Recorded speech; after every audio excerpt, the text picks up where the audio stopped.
All right. Hey. Hey. Hello. Hey, Brett. Yes. What's up, guys? Just talking about the Ren Fair. Oh yeah. Some of you guys went. I did. How was it? It was good. Went with Alex.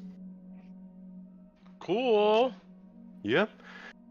Yeah, I know. Little- Several people, and he was gonna go with some of them canceled and whatnot. So, but I'm glad that some people still got down there. Was it pretty crowded? It was very crowded. It was pet weekend, so there were a lot of Mhm. dogs too. Mm-hmm. Yeah. Some of them were being walked around. Some of them were in strollers and carts, which was adorable. Yes. Some other friends of mine posted them bringing their cats out, and I don't know if I can ever bring my cat out there. He's gone. That takes a special kind of cat. No, you need a well-trained animal if you're going to bring them to that kind of event and constant 100%. supervision.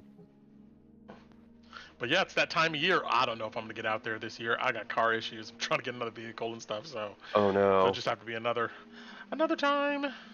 We just It'll got be- a new vehicle because the Prius finally. Kaplitsky? It was a 2007, and the fact that it just didn't turn on every now and then Yeah. and left me stranded Mm-hmm. was Oh. not good. So It sounded like it had a long fight, but it the fight did, caught up and to it. I held on literally as long as I could, and finally my husband Mhm. was like, "It's Yeah, fine." no. Once it dies out and leaves you stranded, that's probably the sign. Yeah, that's kind of where he was at. Like, Yeah.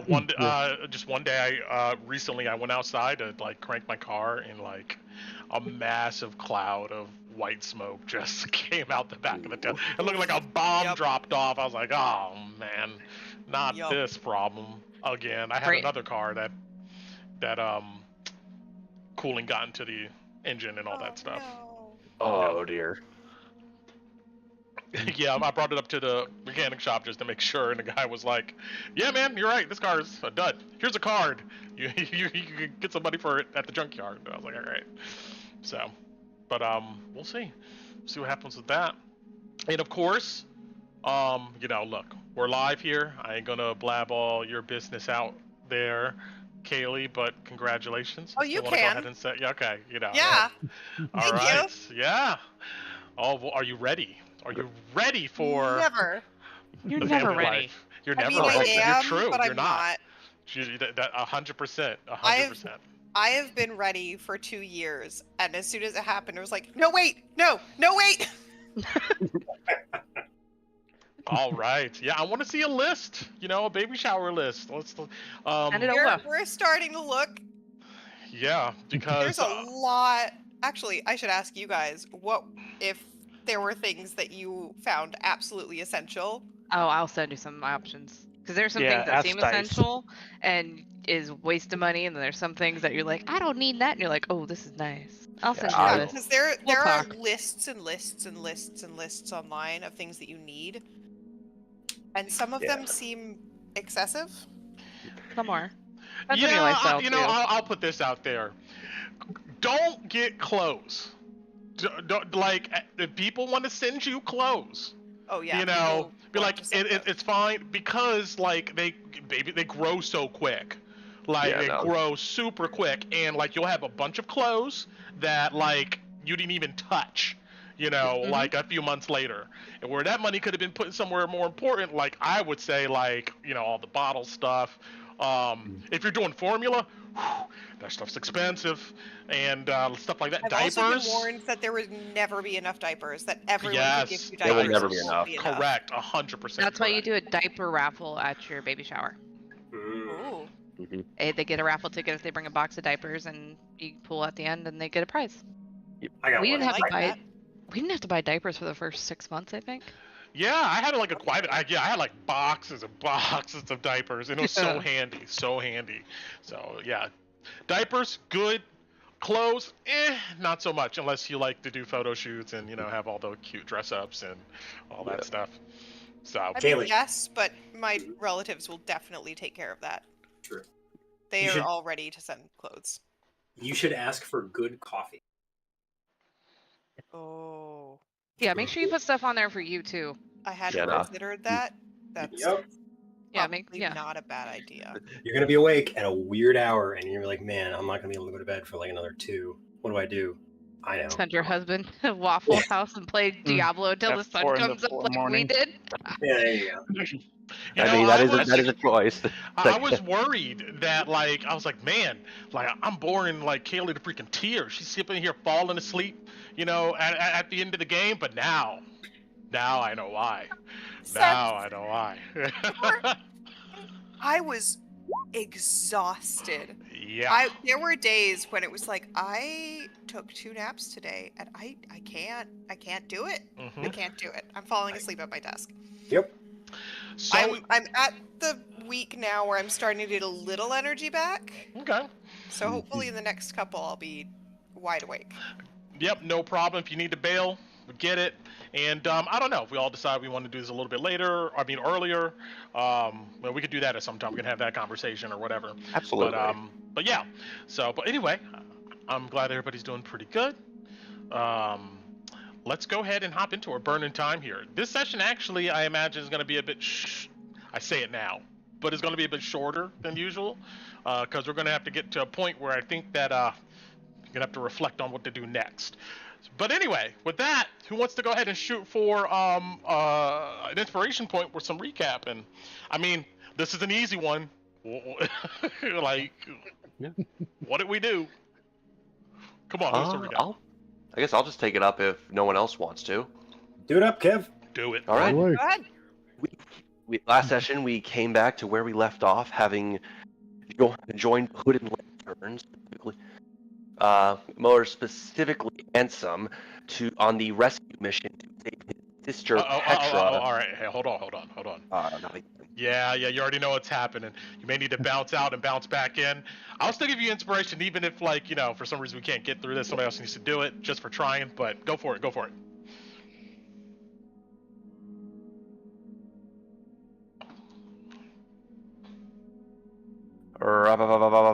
you sound good. Sound Okay. good.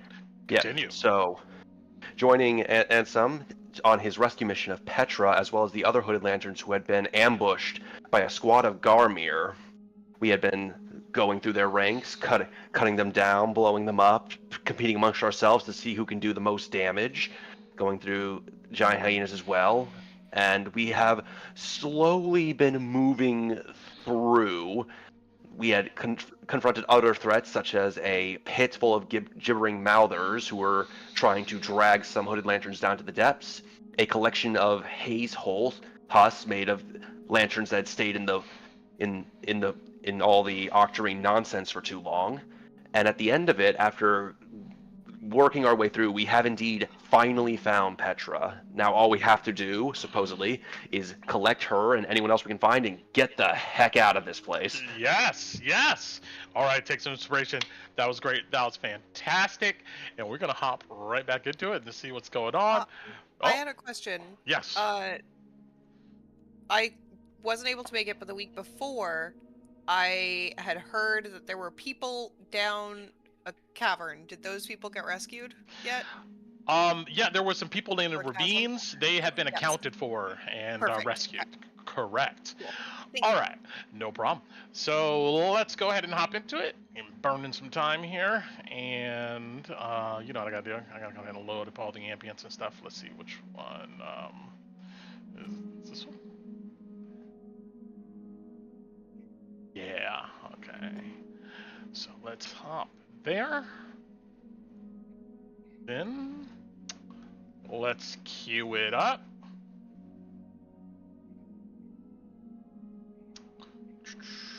Boom.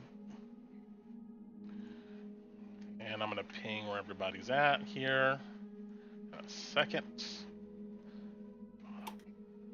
Bada boom. Right here. And I'll move Kaylee over here. There we go. Alright. So first, what we got on the docket here, you guys already know it is raining.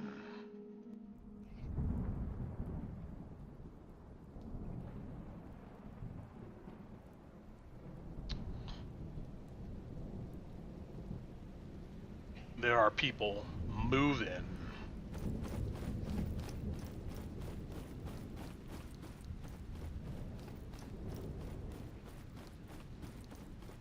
There is cackling.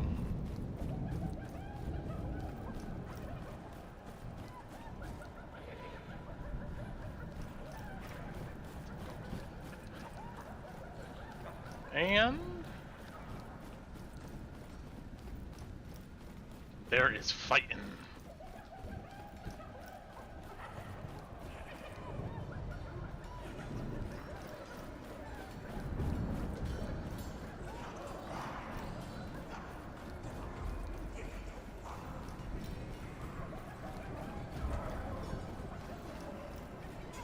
All right.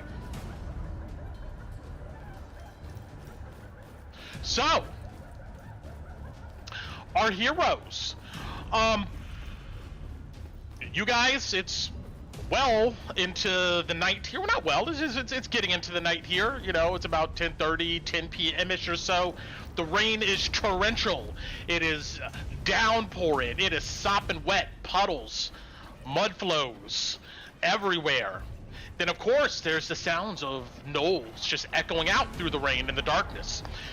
As you just stated, Kevo, you guys just got done assaulting a group of Gnolls and burst through a door into a ruined tavern here, which Kolobati stands in front of. And Amson just ran inside and, of course, uncovered that in here, kind of barricaded behind an old bar, is Petra and several of these hooded lanterns. But the coast is not clear, as you guys still hear Gnolls about. Looks like we're starting our initiative here on Ron. What are you doing, buddy? My lizard friend. Actually, my turn had just completed. Okay. We're at we finished on me, so top of initiative, actually. Got it. All right. The hooded lanterns inside of this ruined tavern, their eyes light up seeing allies instead of foes.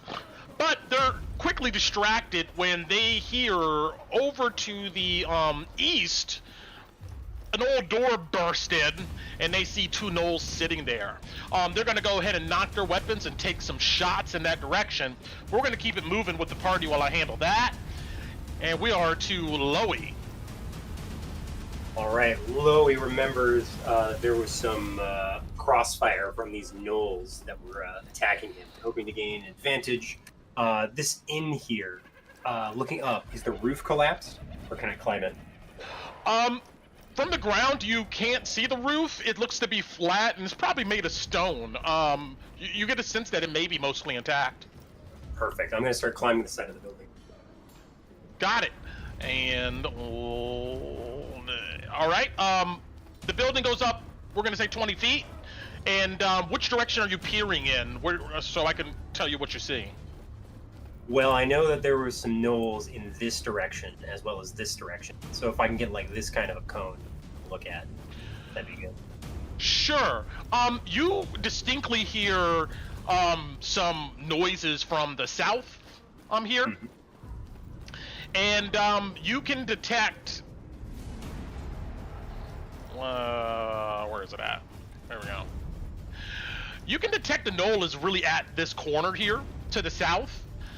There may be more. And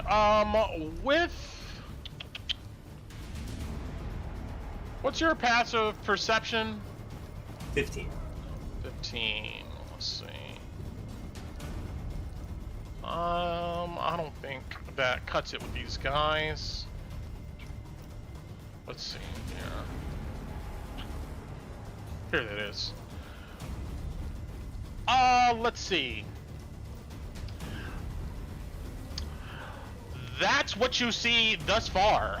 You don't see any enemies towards the west. You see Kalina catching up here, and of course Tinu's glowing. And to the north, around this corner, you have a pretty good look. I'm just gonna, I'm gonna move you up, and you can see down in the trench, 40 feet below from your position, looks to be a Gnoll down here.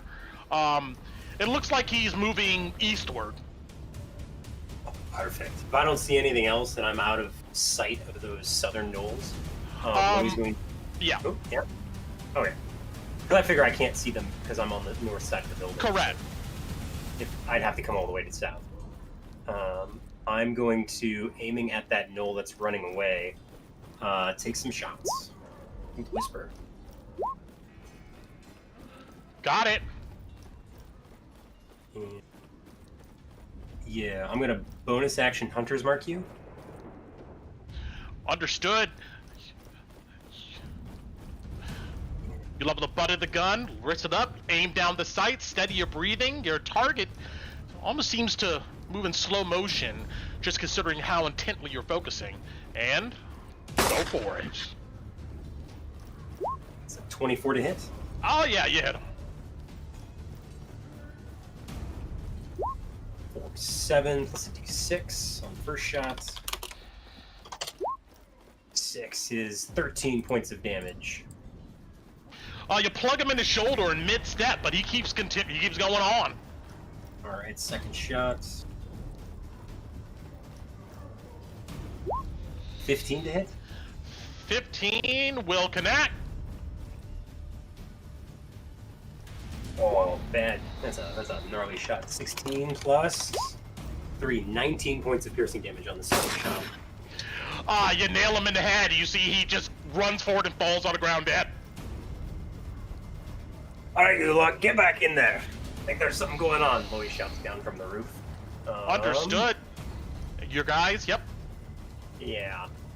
I'm gonna start coming south because I know that the Gnolls are that side, and I'll drop prone once I'm about halfway down the roof because I took 20 feet to go up and I've got 40 feet, so 20 feet south on the roof. Understood. You drop onto the ground. Moving on here to our enemies. Oh, they're gonna on the hooded lanterns will ready their actions to shoot. If anything comes up in sight. Got it. All right. So the last of this guy here.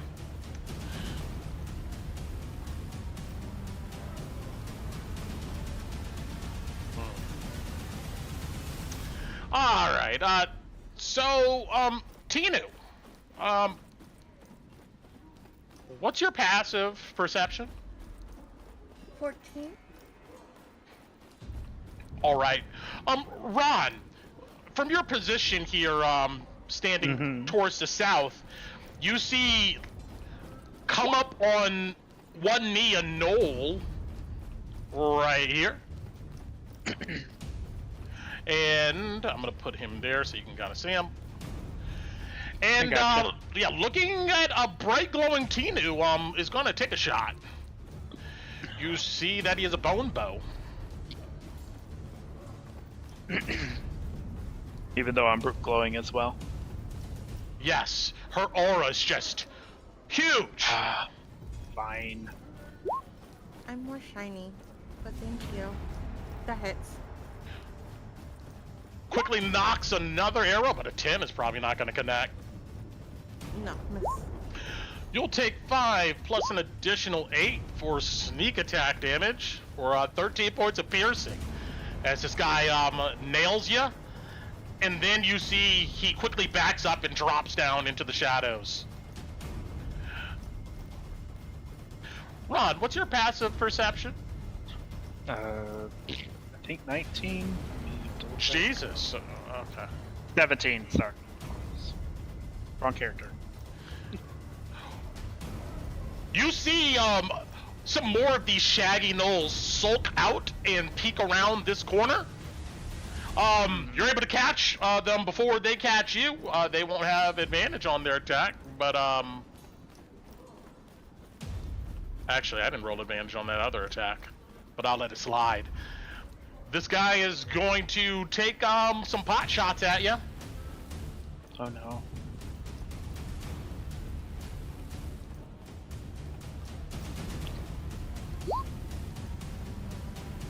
$18. So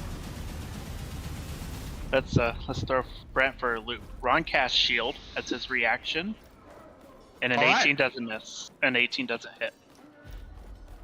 Got it. He's gonna come at you again. You see 2 rickety arrows like bounce off of this field. After that, he goes ahead and drops bow and he runs up to engage you. Okay. So scared. Let's see here. Brent, Yes. Because he moves into the light, do the hooded lanterns' reactions goes off from the yellows? Sure. Yes. I'll make you some short bow attacks while you're doing attacks. I don't remember if my guys weren't holding. Meanwhile, another one of these guys is going to take 2 shots at Tinu. 1. Wait, and Brett, is this not a wall? I thought Tina went there because I thought it was a wall that I could press myself up against. Yes, that is a wall area there. You're right. I'm gonna say this guy's elevated enough to see you, but our other guy probably not so much. Okay. But he's gonna redirect those attacks. My Did you get armor pass bonus from a key? For the Huh? cover? What's up? Did you get armor bonus from the cover? Not this go around. We're gonna keep it moving. I would say he's been lying in wait. But this other guy here, though, is going to miss. Well, no. He's gonna go ahead and take 2 shots at the yellow guy here. One of them will miss, but a 15 is probably gonna go ahead and connect. We then can resolve some damage on Loey's side here for these hooded lanterns. Well, damn. Ooh. All right.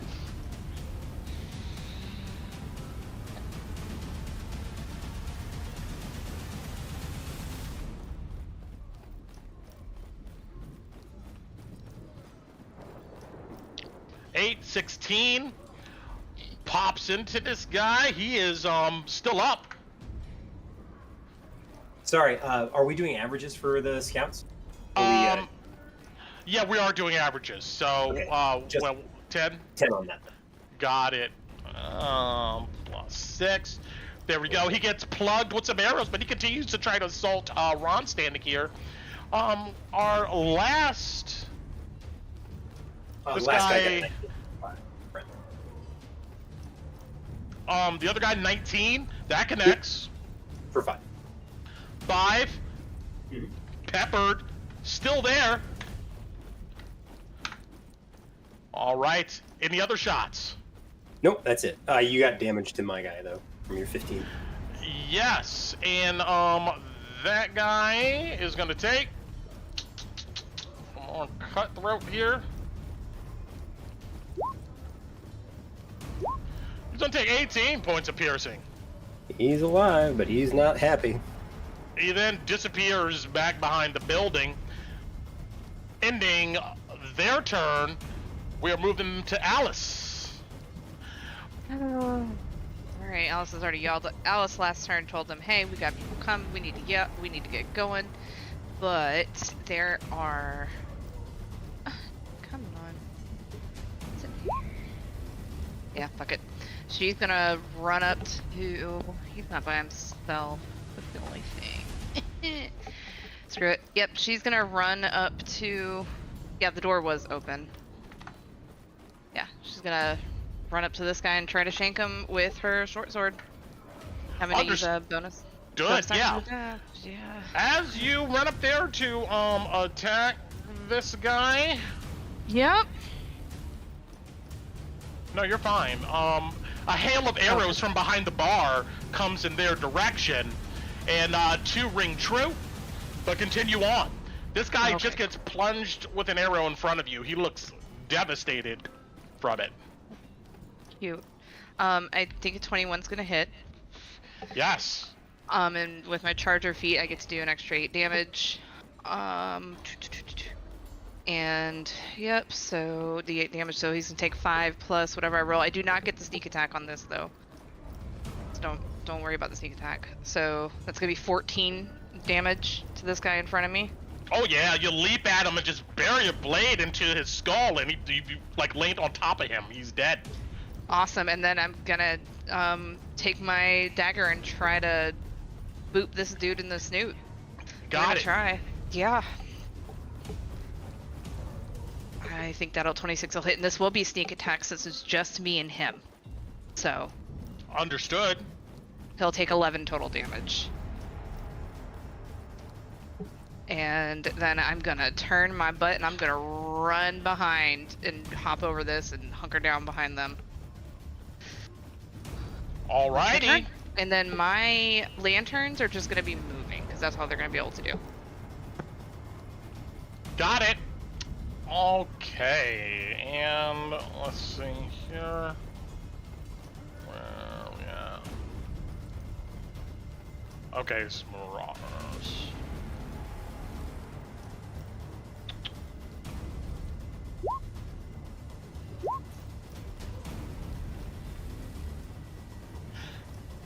As a reaction, when his buddy dies that you sliced into, I'm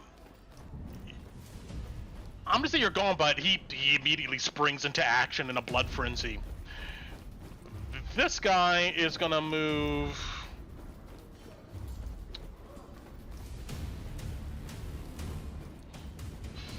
Five, 10, 15. He moves up to the bar. And that is that guy. All right, moving on then. Kalina. So Kalina, you're in a unique position here. You hear some activity back westward inside of this ruined building. And just outside of your dark vision, you can see that there's some steps that goes up, and then there's a platform that go in a doorway to the north, and it sounds like there is some activity going on inside of that room up there. You can hear Torin, you can hear his brother, and it's just echoing from this room. There's some type of battle going on over there. But directly in front of you, to the east, is of course the rest of the party here that is concentrating on these gnolls to the southeast. What are you doing? Okay.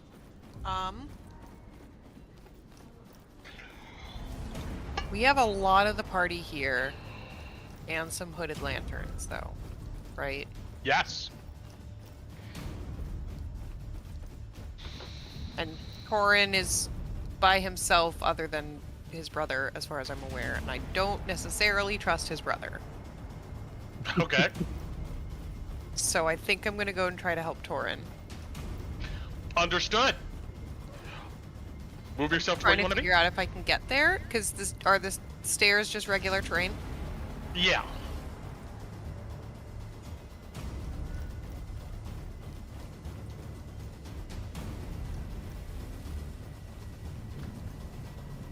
So I'd have to use my action as well. I think I can just get to him. But I have to use an action to move as well. Got it. Have we... We've been fighting for a while, right? Oh yeah. Yeah. At least So 10 minutes probably at this point, because we've been nonstop running. Maybe 20. Yeah, I'll say about, It you looks know, like 16 20. rounds. Yeah. Yeah, okay, so 16 I'll rounds. There you go. Sure. I'll use my bonus action then to recast Shield of Faith.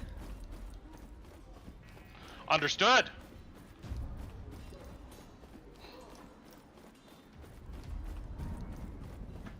Anything else? I think that's all I can do. I'll just say, Torin! I'm here to help! The ranger. As you run up the steps here, you look in and see a room where it looks like the floor has collapsed in, and about 10 feet below is just a cesspool of sewage water, mud, and debris. And you can see Torin's brother, Takrin, is down in these waters. And it looks like they're trying to climb up a rope that a hooded lantern is holding to get out of these waters. Oh, never mind. I don't care about him. I'm gonna leave. No, I'm kidding. I'm kidding. I'm kidding. It's great that you're here. You can help me get all the other hooded lanterns and they're out too. Okay.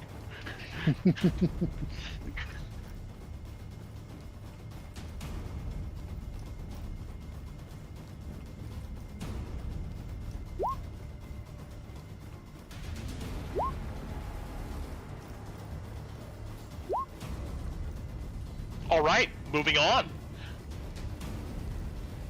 Handsome. Ansem knocks his. He draws back his compound bow, and you see that arrow materialize. But before he's able to shoot at this gnoll here that's running to jump over the bar, it's like in mid-step. Petra levels her regular bow, it seems, and launches 2 arrows at it, and hits it, doing 6 points of damage, and this thing collapses onto the bar, rolls off, dead. That's right. You show him, girl. Yes. Ansem sees that happen, and then he looks to the door to the south, and he goes 5, 10, 15, 20. He barrels open the door, 25. And you see he's startled to immediately see something to his west. That's when he... Ansem, where's your stuff, buddy? Here it is. I don't know what keeps going on over there.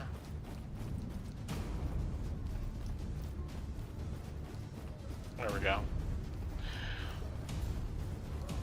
He drops his bow, and it looks like he strikes 2 times at something. Oh, well, he does his best.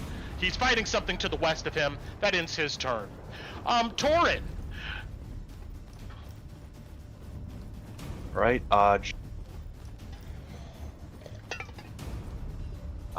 Hello. Yes, we can hear you. Hello. Yes. Just a reminder, which ones are? Is it just my brother in the hole, or is there anyone else? You don't see any more of these creatures, at least right now. It looks like your brother's the only person no, this guy is in the hole. Okay. So, and this guy is up above. So starting with the guy who's up above, I'm gonna move him 5, 10, 15, 20, 25, 30. Yep. Then she's holding the rope, so my brother gets to the rope, so that's difficult terrain? Yes, he needs to climb up here, and actually it's 20 feet deep, as I have indicated on the map under this token. Yeah. So, takes 10 feet to move to it if it's difficult terrain, and speed of 30, so he tries to climb up the rope. Understood. And then dash. Would that get him to the top, or where would that get him on the rope? Correct. Right. It's 40 feet to get out of the hole, so he would need to dash, and he'll have 20 feet left of, 40 up, 60, you have 20 feet left of movement to do whatever else. Okay, so gets here, and then 1, 2, 3, 4, and then he also has bonus action dash, so I'll move him behind. Right there. He is cursing as he's covered in just sewage water. You can see like maggots and stuff on him. Yeah. He's like brushing it off. And then 5, so 10 feet for him to get up there, and then 20 feet, and he'll dash to also get to the top. And then seeing everyone out, the last lantern is gonna 20, 30. Got it. All right, and then Torin will kind of, you know what, the heck with it. He'll cast Prestidigitation and get some of the gunk off of his brother. Just understood. And yeah, just very technical turn, but that'll be it. Alrighty. I'm just merging Takran's with your initiative right now. He had his own, but it's fine. Kolabadi. Oh, that's right. It does make it simpler. Okay. Okay, well, I see a Gnoll has a run up on Ron, so I'm going to launch a ghost from my position towards the one in his face. Understood. That's going to miss, and then come around again, and that's also going to miss. Dissipates as it slams into the wall to the south of him. Then I'm going to. Let's see. On to. Then I'm going to 10, 15. Mhm. I'm going to move behind the heart and get behind and take some cover. Smart. All right. Moving on. Tinu. Yep. Oh, continue. Excuse me. And bonus action, maintain my vision. Yes, you can see through Alice. All right, Tinu, it's up to you. I'm gonna round this corner first to see what the hell is going on and where I'm getting shot at. 10 there.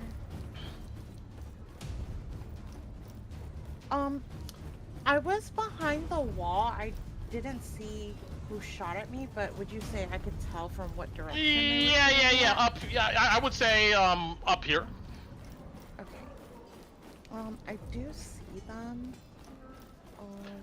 Man, I don't know if I'm gonna do this. You guys might get mad at me, but I'll force them to come down. I'm sorry, Brent. I'm 16. You're fine.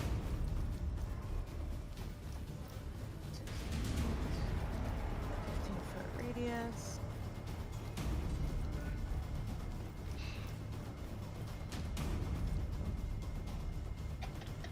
I'm casting darkness right here. Okay. Like I think that's 16 on the feet. ground Yeah. or up on his position. Right now he's perched 15 feet up on some broken rubble. What, is he the only one up there though? Yeah, he's the only guy up there. Oh, okay, no, I'm not gonna do that then. I thought there were more. Okay, I'm just going to... I'm so sorry. Have they been damaged? Do they look damaged to me? Do they look any bloody at all? From your position, he's laying down. You can kind of see his head peeking up. He seemed pretty active, but you can't really tell if he's been damaged or not. Okay, I'm just gonna searing knife. God damn it. Well, that will 20? connect. Yes. Oh, I'm sorry. He's lying prone. You're gonna have to roll again Yeah. for me at disadvantage. Oh yeah, disadvantage. Okay. Let me roll it again. Oh no, 14? Just misses, unfortunately. It's okay. And then I don't want to be caught out, so that's 5, 10, 15, 20, 25. I don't want to block the door. 30 here. And that's Tinu's turn. Kala, I was controlling your ranger. Do you want her back or do you want me to keep doing it? You're okay doing it. I'm good. Okay. There's nothing else going on here, Brent, right? They all look Besides fine? besides everybody being rescued out of the hole, it looks like there's no more enemies in this area. Okay, they're just gonna head that way then, 30 feet. That's my Understood. turn. Got it. All right. He's dead. They're gone. These guys. All right.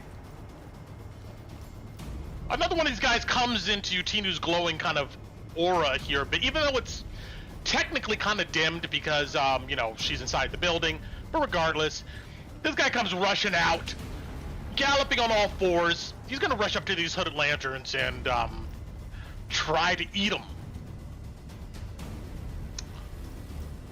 Look at that. And They all cast Hellish Rebuke at him. that'll be a turn of events. Is he running up on scouts? On the green ones or on my red ones? Yes, Sorry. on the green ones. Don't forget the scouts have the reaction. If the creature in its movement within 5 feet, scout may move up to half its speed without provoking opportunity attacks. Sure, I mean, if whoever's controlling the green ones... Reminding. Yeah, that's up to you guys. Whoever's controlling the green ones, they can do a reaction if they like. But if not, this guy here, he's gonna gum nom nom nom nom nom. I mean, he'll just end up moving back in the range, so. Nah, that's. Good. Go ahead. Got it. As he rushes up, he has a rusty short sword that he's gonna try to swing at him, and is gonna miss. Mm-hmm. A 20 should connect. Yeah. And then he's gonna bite at him. Nope. And he'll end up just taking 7 points of piercing damage.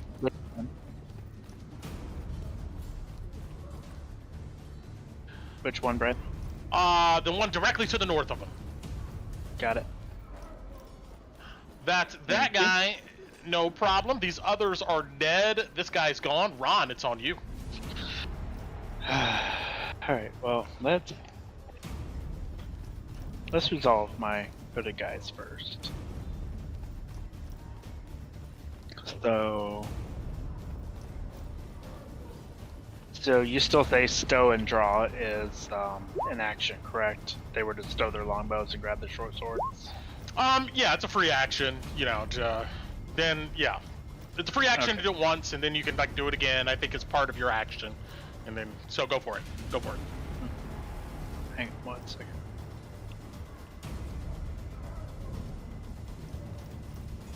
Okay, just making sure they don't have anything special. Alright, 3 of them are gonna whip out the short swords and attack the one right here. So that's 1, 2.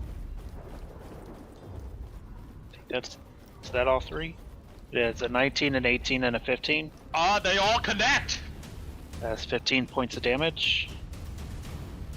Still standing, although barely. Cool. Ron, as his action, is going to choose strike on his quarterstaff and bop the guy right in front of him. Got it. Actions.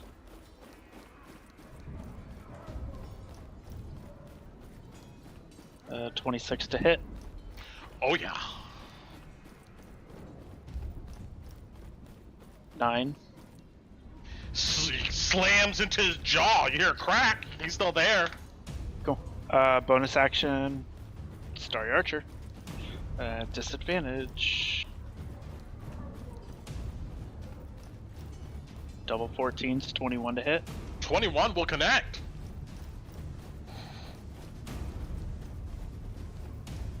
For 5 radiant.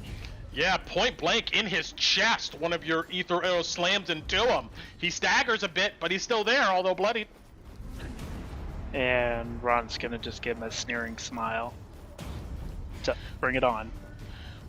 He just cocks his head to the side and then barks in your face.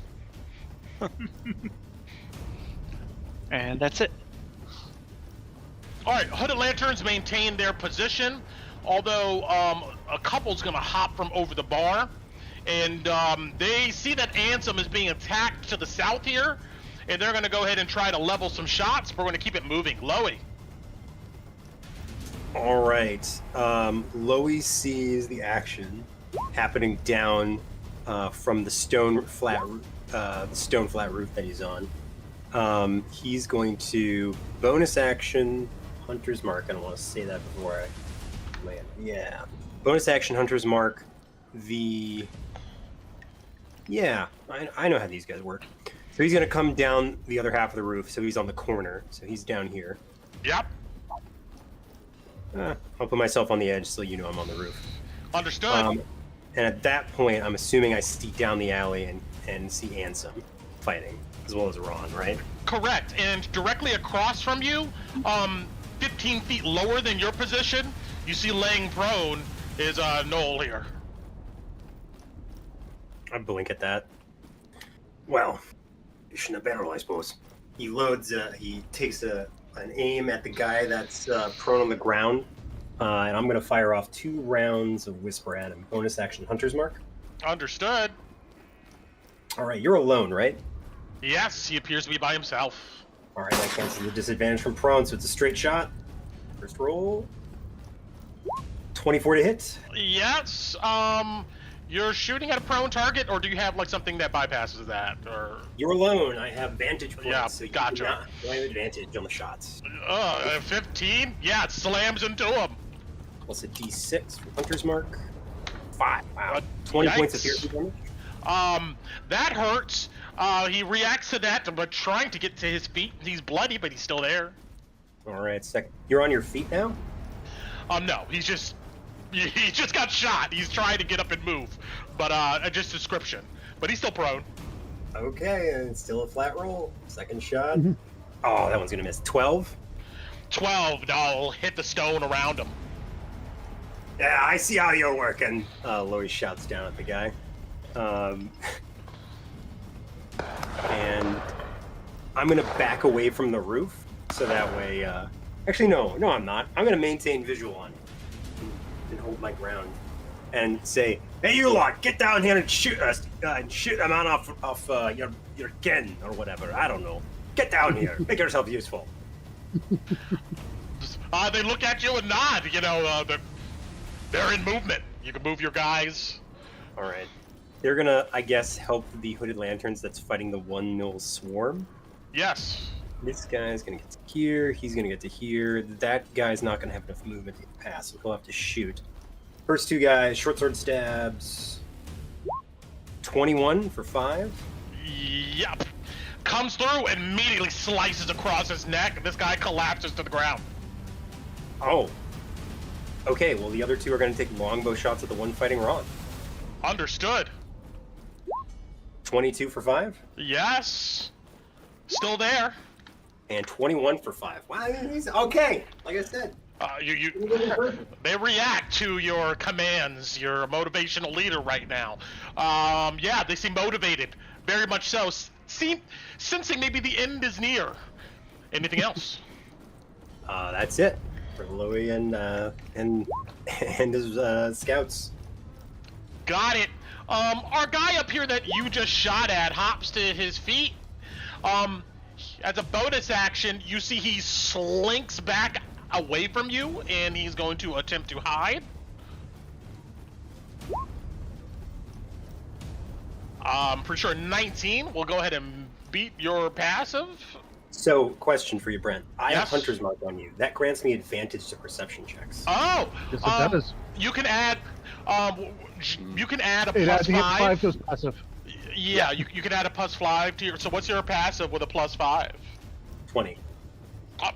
You're barely able to perceive this guy as he crouched low, bends out, and tries to take a shot at you, but not with advantage. He takes 1 and 2. Does 18 connect? 18 will hit. You'll take 9 points of piercing and end his turn doing that. He then drops back prone behind this wall so you can't see him. And this guy here is gonna 5, 10. Oh no, he's gonna go. He's gonna bonus action hide.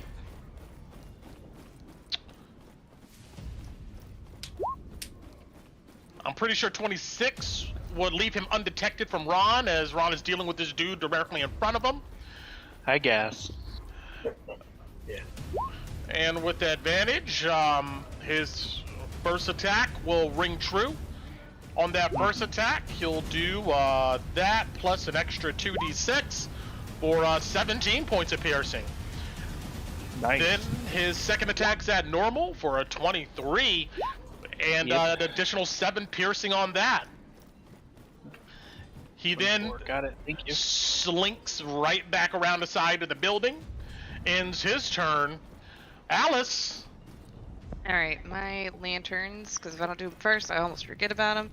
They're going to start moving up to try to see if they can see. Oh, cool. Perfect. So, with 30 feet of movement, they can all come and be able to see this dude.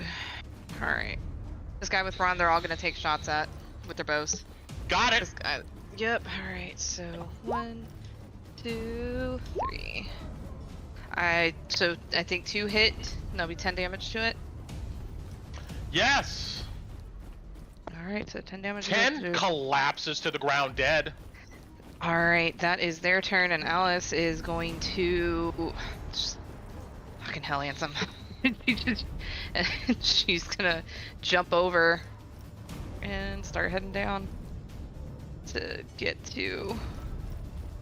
Oh, beautiful. We got a friend. I'm gonna try to stab this guy. I'm gonna come running up, see this guy in melee with Ansem, and I'm just gonna like lean outside the door and just try to gut him with my short sword. Got it. Yeah, we're gonna try. Come on now, let's do something. 17. 17 will connect. Awesome. He's gonna take my charger feet because I technically went in a straight line to get to him, so he's gonna take 2 plus. I'm not gonna do the sneak attack damage on this one, so he'll take 9 damage. 9 and plugs into him just amount that needed. You got him in the side as he's parrying here with Ansem. He collapses to the ground. I'll just like shoulder Ansem out of the way and oh, look at this pretty boy. I have enough movement to get to him, and I'm gonna come running up, stepping on the dead body, and pull my dagger and just go for it. Yeah, you see he's backing up after he's shot at Ron, but he turns around and sees you in his face. Oh man, I was hoping I could get him in the back if I get him. Let's see. I'll take a natural 20 with sneak attack. Let's go. Roll it up. Oh, it only did it once, so let me roll it again, right? Yeah. Yes. Okay. So another. Oh no, it did it right. 3d6? No, it did it. Did it do it right? I'll just No, it did. Yeah, you're right. Just roll the damage. Yeah. 22. Yeah, you stab this guy in the back, and he like flings his shoulder over him. Almost knocking away from him. Almost knocking you away from him.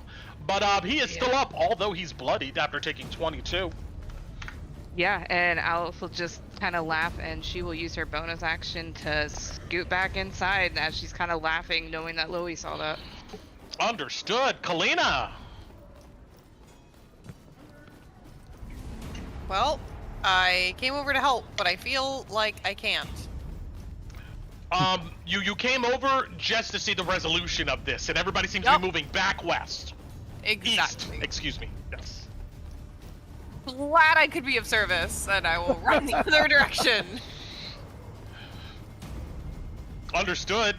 All right. I'm assuming you're going to get to a position with a dash. Yes. I'm going to resolve Ansem here. Dashed right now.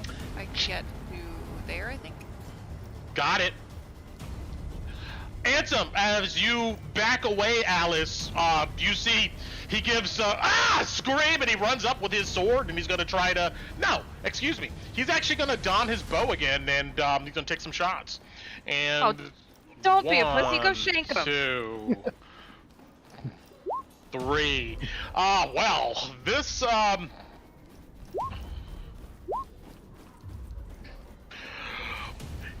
3 arrows emerge and pepper this guy for 29 points of damage. And he just stumbles backwards and falls on the ground dead. You see Ansem looks at you, proud of himself. But he doesn't say anything. He just gives you a look like, hey, that's what it is. No, she gives him like a proud, like, show-off nod, like, yeah, okay. All right, we got one more guy here. So, Loey, we're wrapping up this combat here, and really only Loey can effectively maybe do something to this guy. But you see, he's peeping the situation over the wall here, and he gets up, and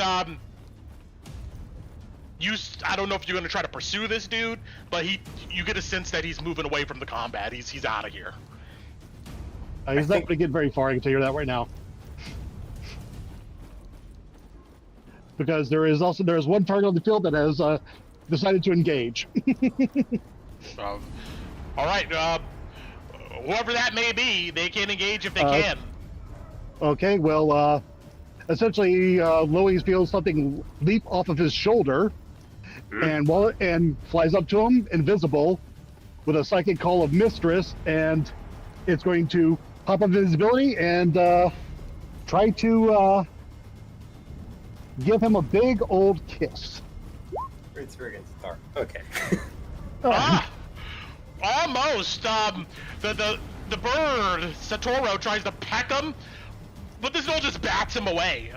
13 does not connect. Does Satoru give away the Gnoll's position? He's right there. Let me put him on the board really quick. Satoru. Here we go. And this guy should have sight. Does he have dark vision or anything? He's got 120 feet of devil sight. Okay. And I mean that's where you see this guy, Kolabadi. Okay. So, but Loey, you don't see this dude anymore. I don't. Okay, I'm not pursuing. I'm probably regrouping because I know our objective is to get Petra, and I gotta make sure that All right. everything's in the building.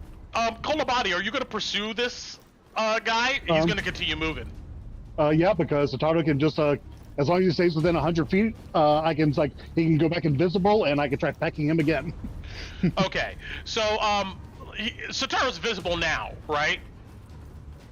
Well, that was his reaction, and he can use his action to turn back invisible. Okay, it is this guy's turn.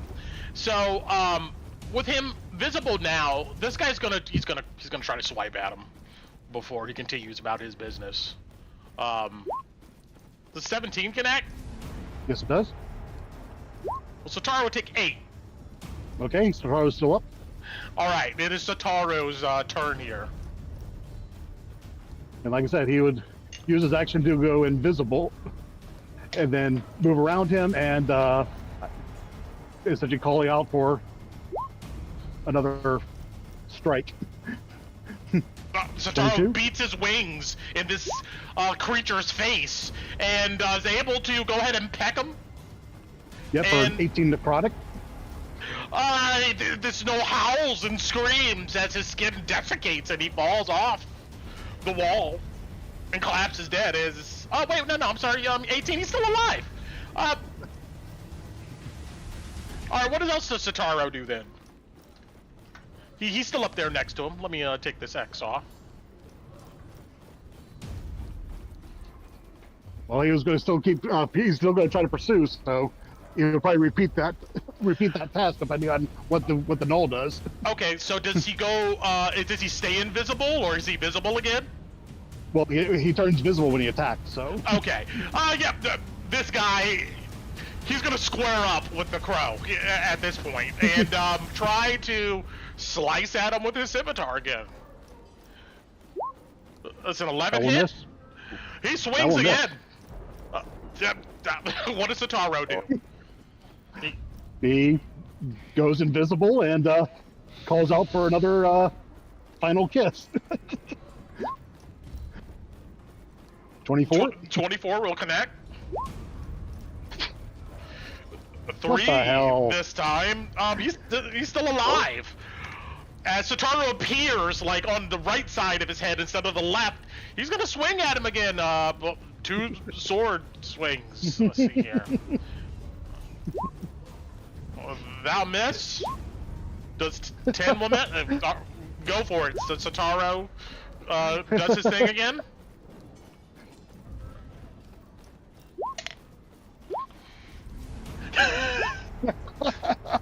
That'll connect. For another 12 necrotic?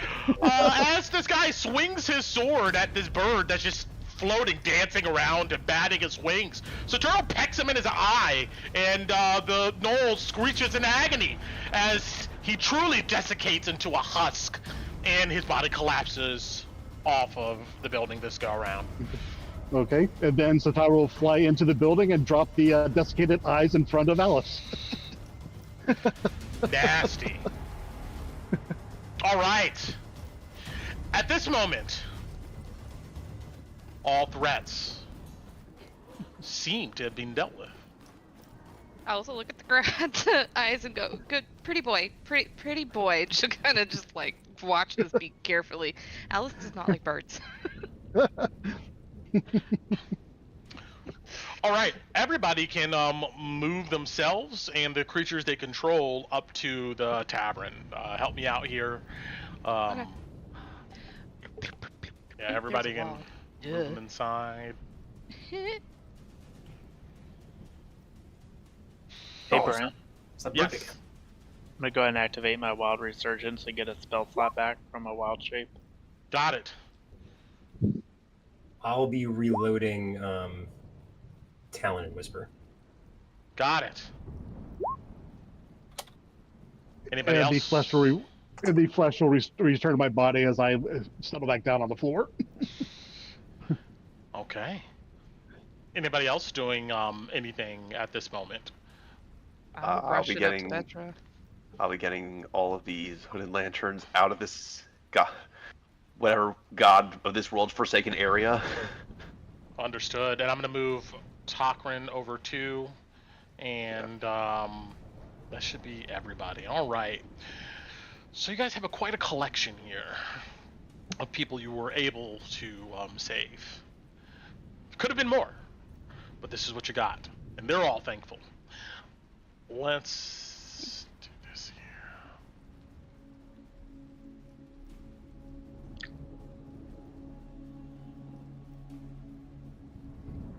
All right.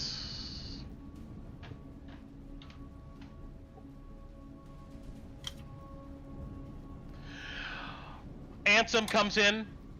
He gestures or commands the other hooded lanterns to shut this door and to bar it. He shuts the door behind him. And you see he quickly looks around and takes one of these tables and pushes it up against the door.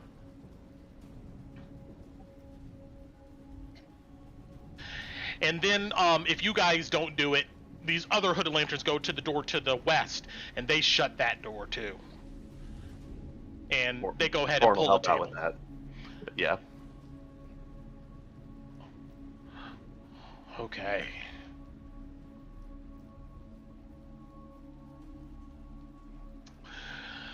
So,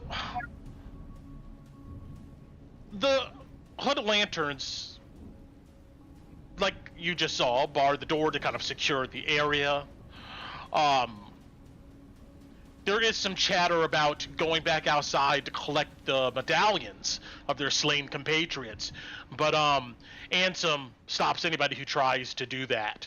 As you see, he kind of peeks through the slat of the wooden door, and he's paranoid looking around.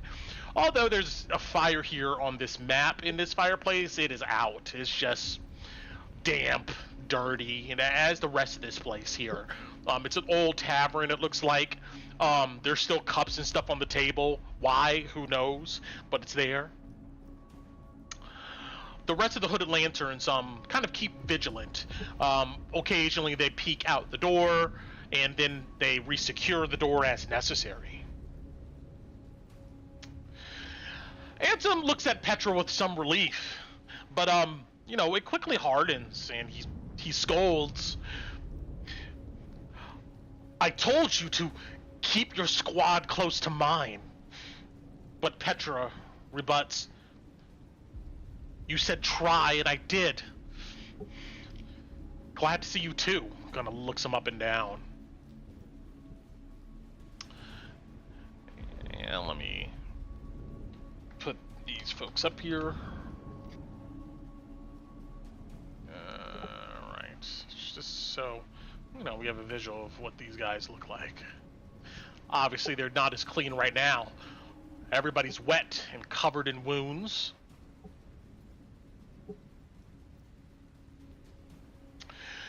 Petra looks at the rest of you, and she says, pretty much to everybody, but more to the party here, who is not a hooded lantern, and says, she goes, they came quick. We had to scatter.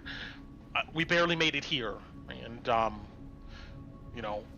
we were ready to die, but not tonight. Thanks to you all. She looks at Tokrin, and she says, glad you two were able to link up. And Tokrin would nod and say, I owe you one. At this moment, as these hooded lanterns are really kind of taking inventory of what they have, what they don't have, and kind of mingling with themselves, taking account of who's missing, is there anything you guys would like to do? Or say, or RP? Yeah, Alice will, after Petra's said what she's needed to say, do you know where we are? She shakes her head.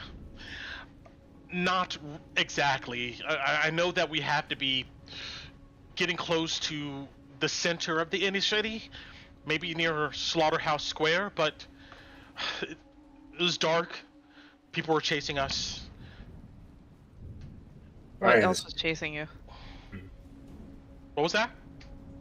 What else was chasing you? Just the Gnolls? This is a lot. Yeah, just the Gnolls. As far as I was able to see. But look at Louis because he was trying to say something.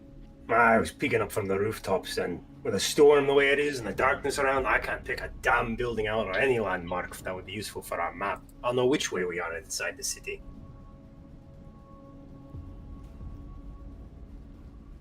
Is anybody else would like to interact or say anything? This is the moment for you guys to Yeah.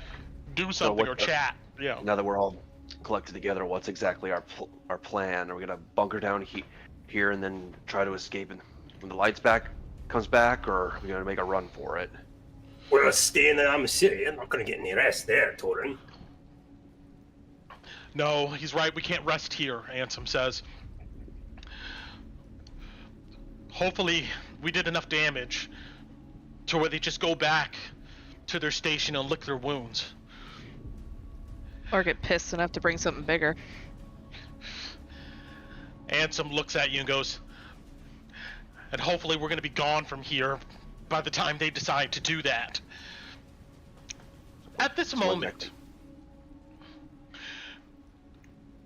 you see, we'll go ahead and take this guy here.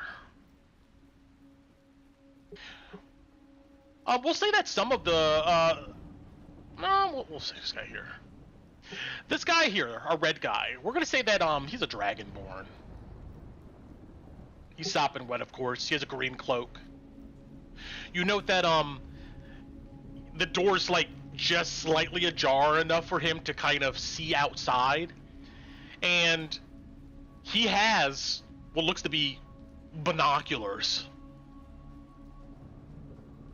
Captain! His voice is filled with fear.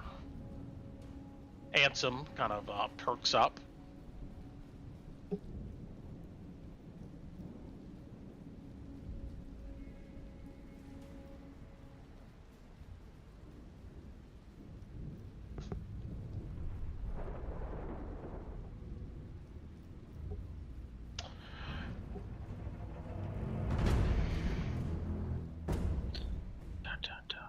Da da da! It's him! The Dragonborn says. He's here! The Lord of the Beast! Oh, great. The big thing's already here. Yeah. Yes, you see, an aura of doom kind of descends over the lanterns. Their chatter quiets.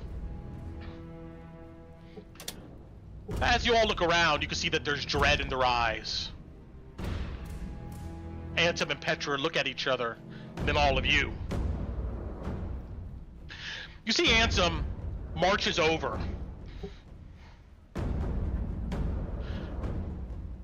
Show me.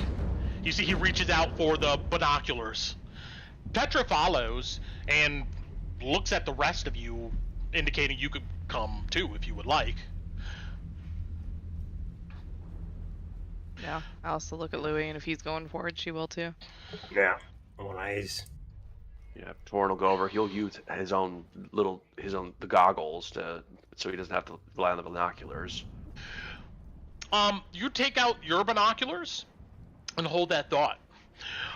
The brown-scaled creature hands over the binoculars here to Ansem.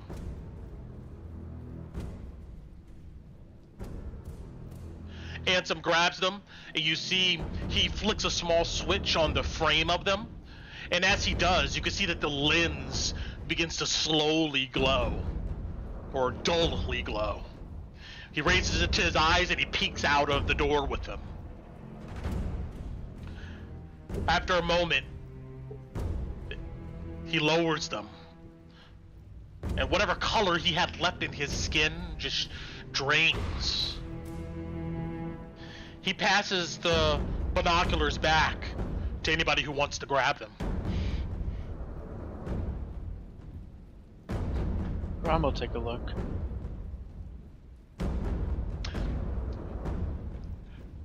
You scoot to the front here as he gets out of the way, and so does the Dragonborn here.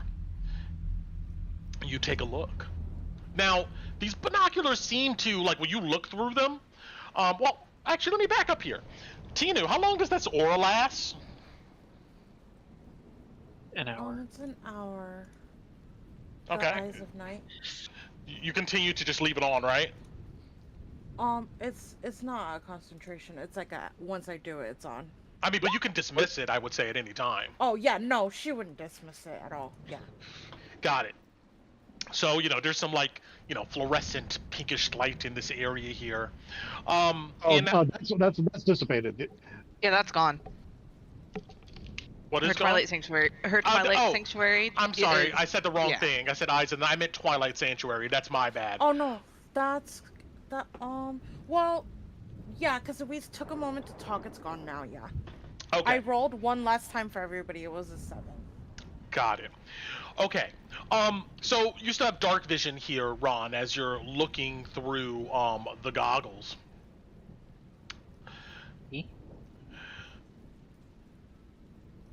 It seems to pick up like ambient light that regular eyes can't detect, and you know, it illuminates it in this kind of grayscale through the lens, and it looks to give you about 150 feet of dark vision peering through this. I mean, it doesn't stack with what you already have, but what you can see things very crisp and clear with your own dark vision and looking through this stuff. And down the dark street, the directly going east here on our map, the ravine continues. And at the edges of the dark vision, you can see a conglomeration of moving shadows. They just like fills this trench. It's hard to tell how many they are, Ron, but the sheer amount of glowing, predatory eyes has to put their count maybe into the dozens. But standing in front of this pack, in the trench, easily 10 feet tall, bound in thick muscle under a layer of shaggy albino fur, is a massive gnoll. Now, here's a general description. This isn't kind of grayscale, considering what you can see, but I'm just going to give it to you here. Ron, you can see yellowish, white, mangy, kind of blood-stained and fur. This creature looks to be scarred from countless battles. It seems to be clad in a patchwork of armor of leather, chain, and bladed plate, with trophies, mummified heads hanging from its belt. A mane of bony spines and a tuft of barbed gray hair jut out from its head and down its back to a long white tail braided with skulls and bone fragments. His snarling visage is filled with long, razor-sharp fangs and smoldering red eyes. The Lord of the Feast holds an oversized longbow. Actually, we'll say it's across his chest at the moment. This longbow is strung with thick sinew, and a quiver is on its back that holds enormous arrows. Some bristling with barbed snares, other arrows are connected to coils of chain around this beast's wrists. while others seem to be tipped with delirium shards. For now, this creature holds several chains that snakes down in front of him to collars of a group of hounds whose eyes are like the color of molten metal. These hounds, they bark deliriously, pulling at the chains, and occasionally they belch balls of fire into the air. And as the book describes, or has an image of, this is the Lord of the Feasts. That's intimidating. You said he's wearing some kind of like plate armor? Yeah, it looks like a patchwork. Chains, metal, plate. Yeah, it's a patchwork of stuff. Good to know.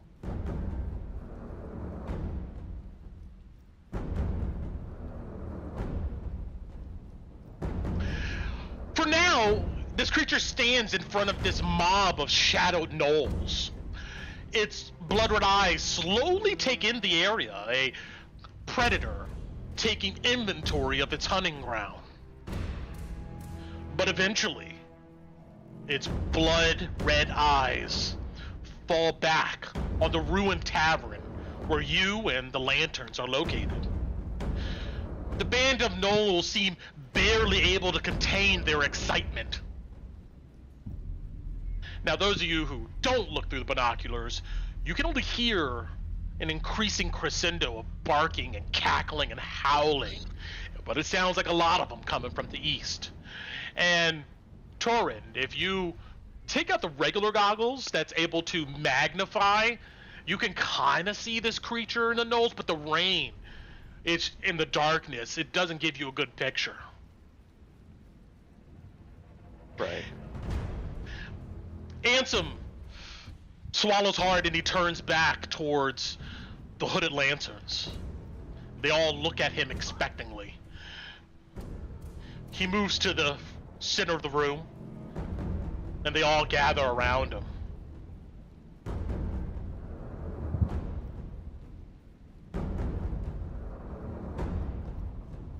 You guys get the point?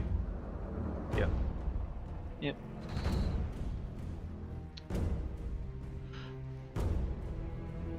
You can see Ansem is shaken, but he's determined to live up to his rank as captain. His bravado seems to work in this situation, as everyone looks more fearful than him. But the lanterns seem to pull at his energy and get some resolve back as he looks determined. Okay, he says. We know the drill. We break into smaller groups and we scatter. The warband will most likely split the pack and chase after our groups. There's only one big guy, so he can't follow all of us. But one of our groups will have to face him, though.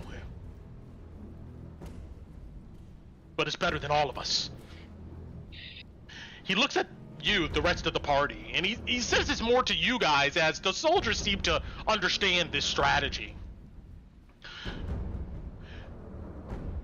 We need to make enough groups to where Feasty makes contact with as few of us as possible, but big enough so the smaller packs that split off and chase us won't kill us too. And Petra pipes in. The more groups, the less chance it has to kill all of us. Bigger groups may be good for the pack, but if the Lord of the Feast decides to tail your group, it could be a bloodbath. So we need to make some decisions. Ansem looks back towards the door. They like to hunt. They're waiting for us to flee. But they won't wait for long.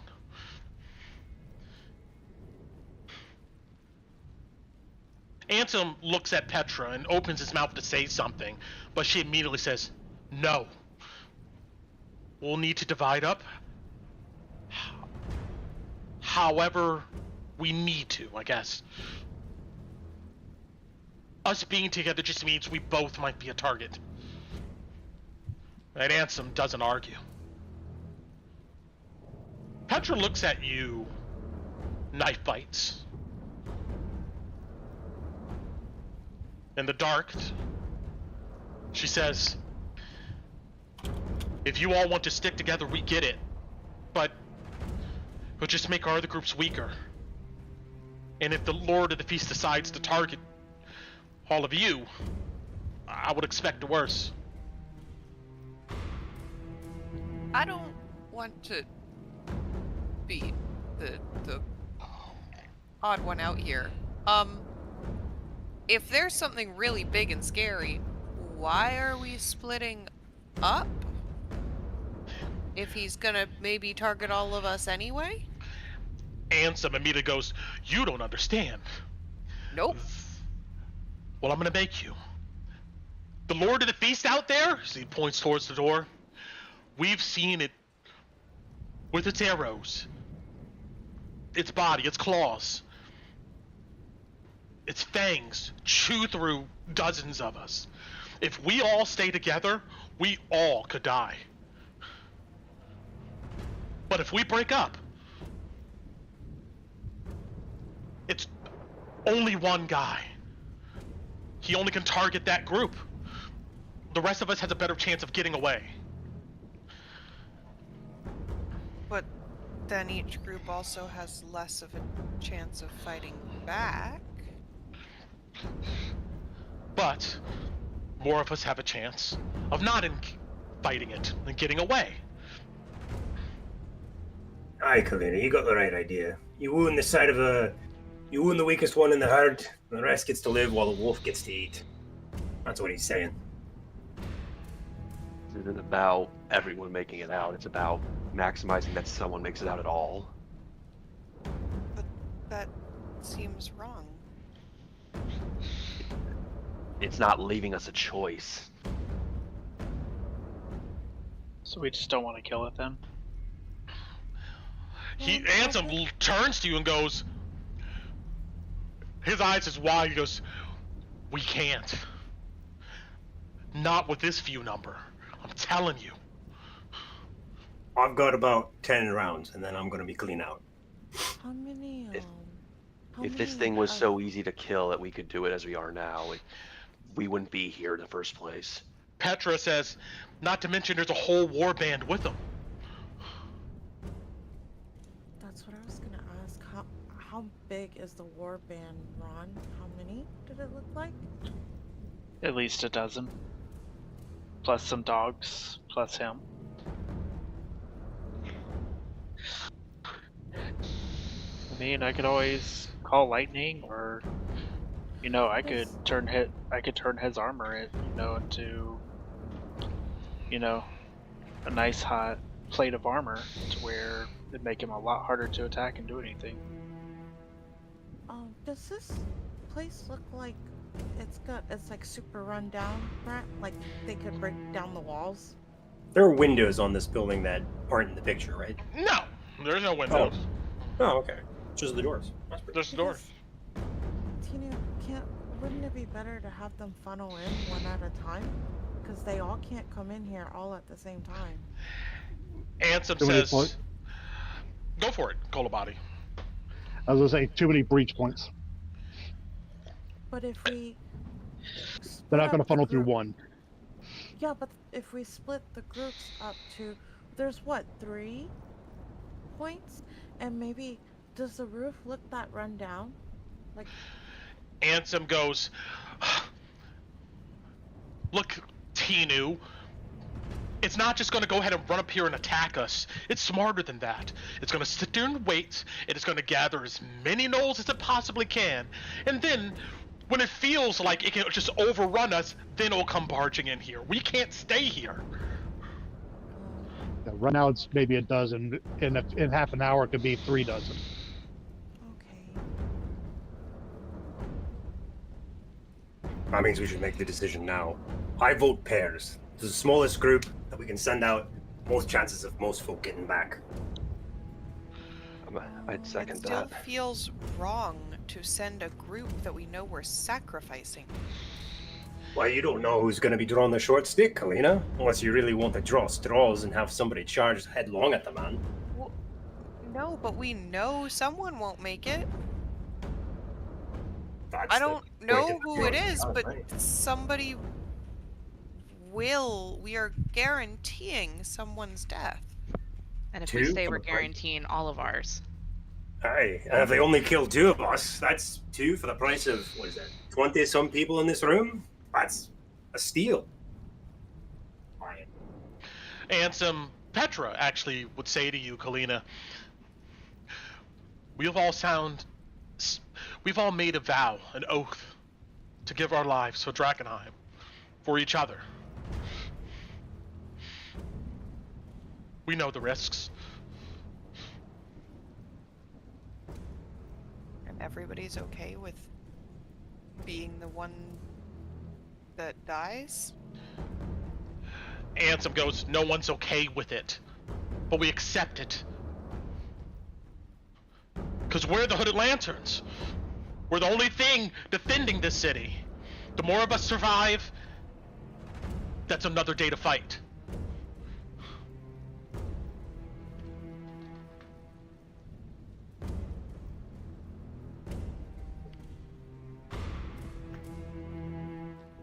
Fine. Ansem nods. Okay. Pairs then, aye? The Dragonborn Hooded Lantern goes, pairs, that may be too few. It's more than a dozen or so out there. If a couple of us get caught up with, I don't know, 6 or something of them, then it'll be a wrap. Well, we all scatter in different directions. Petra goes, there's too many of them to go solo. All right. So what amount of groups do you suggest? Petra goes, we gotta sort that out. I don't know. I'm just bringing up things we should consider. You should know. You've been doing this. Take a breath. Think about it for half a second. And tell us what you know since you have been out here. Well, what I know is that we need to divide up into some type of groups if the most of us is going to survive. Now, exactly how many, I don't know how many's out there, but there's a lot of them. All I'm saying is that if we want to drop into pairs, that just may be too few. I'm just bringing it up for all of us to go ahead and discuss. I can't go ahead and command you and tell you the right answer. I don't know. I wasn't asking for a command. I was asking for information. That's So what I know. 4s, 5s, 6s, what? No, if we go in large groups, that big hunter man's going to look for the strongest of us and hunt us down. We need to separate the strongest of us. So if Maybe 5 or 3 6 is or too much and 4. 2 is too little, do we want a 3 or 4? 3 or 4s? 4. Keep it 3. That way it's light. And I'm going to move all of you onto another map here in a second where you guys can kind of better sort this out. Can 3 people fight 6, 7 gnolls by themselves? I can slow them down. Yeah. I could. Well, running. It probably depends mostly on which ones are caught. You don't want to get caught. You're not trying to fight. You're trying to run. Okay. Kine's gonna kind of pull her sister over and say, I think we should split up. I hate that. I know, but it makes sense. You know? Yeah. Be careful. I love you. If you die, I'm taking you to the church, bringing you back, and killing you myself. Okay. All right, give me 1 second, guys, here. And we're going to go over some mechanics that's going to help you come up with the best strat, considering this situation. And Lily starts gesturing down, so this. She'll come over to you.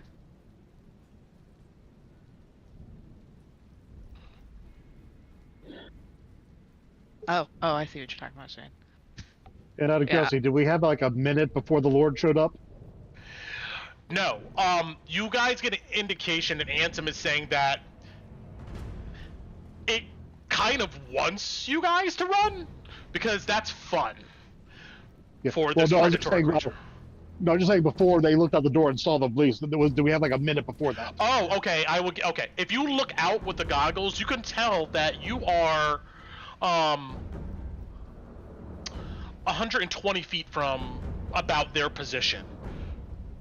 So that will give you a sense of when you move, how the distance between you and these groups.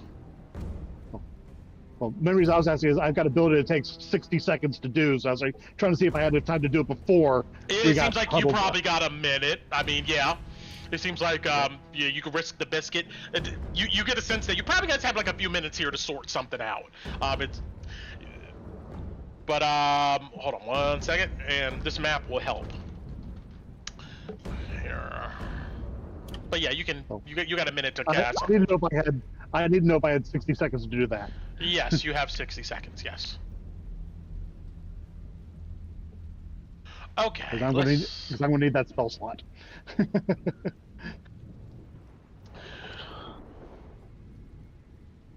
Okay. Let's remove these.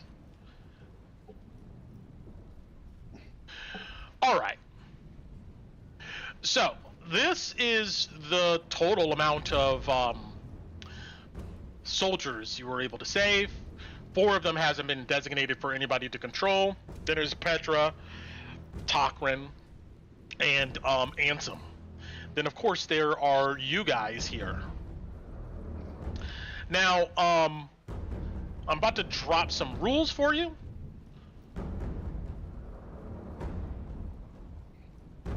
And I need to update this here to 120. There we go.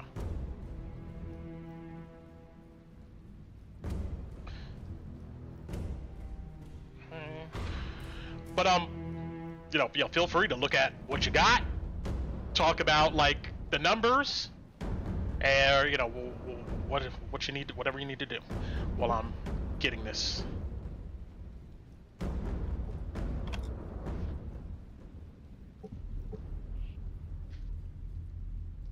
Are they all rangers? They are all of the types that you see here. So, I think if you double-click their token, can you see what? Maybe not. Yeah, I only see the ones I'm in. So the ones that all have the guy token, those are all scouts. The one that has the female with kind of the white hair, the purple token, that is a ranger. Then the elite ranger is the pink token one. Can I, Addie, you want to come with? Louis nods over to Ansem. Mm-hmm. And starts walking over to Ansem with Addie. Captain. He looks at you. Between you and me, he motions for Ansem to come down. Mm-hmm. Yeah, he comes over to you. He leans over and whispers to him, "We'll get your sister out. Give her to us." I'm sorry, I didn't. You said you get the sister out? We'll get Petra out. Give her to us. And he nods towards Annie.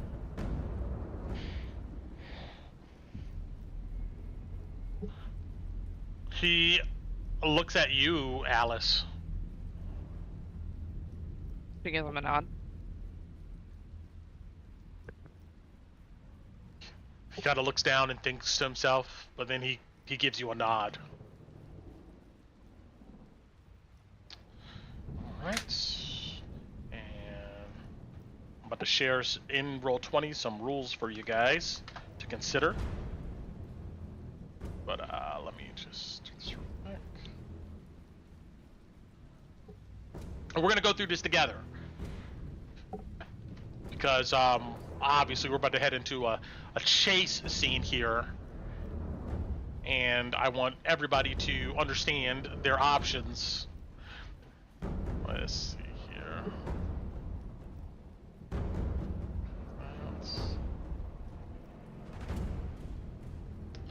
Okay.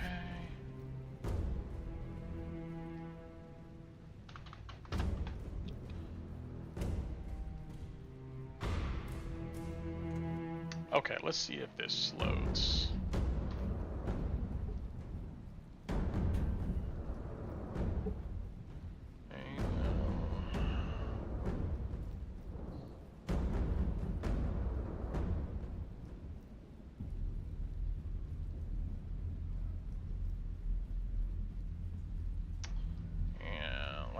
Token layer.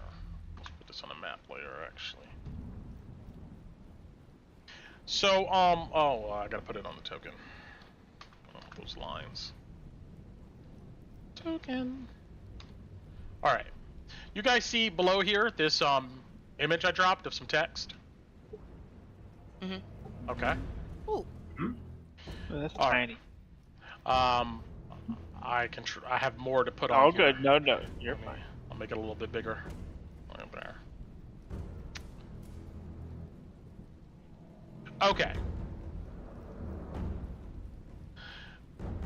There's another one.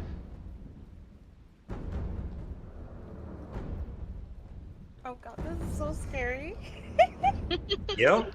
I know it seems like a lot, but when we get into the rhythm, it's gonna be okay. Yeah. It's gonna be okay. It just, but I just want you to have something to be able to reference, you know, in case, while you're thinking on somebody else's turn, like, okay, let me see here. Oh my god, I changed my mind. Call up, fuck everybody. Let's go. Just us. We're running. I told you I should have done pairs. Okay, we'll start with this stuff here. So, obviously, we're gonna go ahead and do a chase scene here, right? Choose query versus pursuers. Obviously, you guys are the query. The pursuers are the Lord and the Lord of the Feast and the Gnolls. You guys are 120 feet away from each other in the start of this, okay? So what we're gonna go ahead and do is I'm gonna clear the initiative order, and we're gonna roll some initiatives once you guys determine what's the groups we're making up. All right? So I'm removing all turns. So the first thing I need from you guys is to think about like how many groups and who's going to be composed of these groups. It doesn't have to be that all of you are in separate groups. It could be that some of you, share a group, some of you don't. But this is the people you've saved that you have to work with. And here's your party. And thinking about getting the hell out of this place,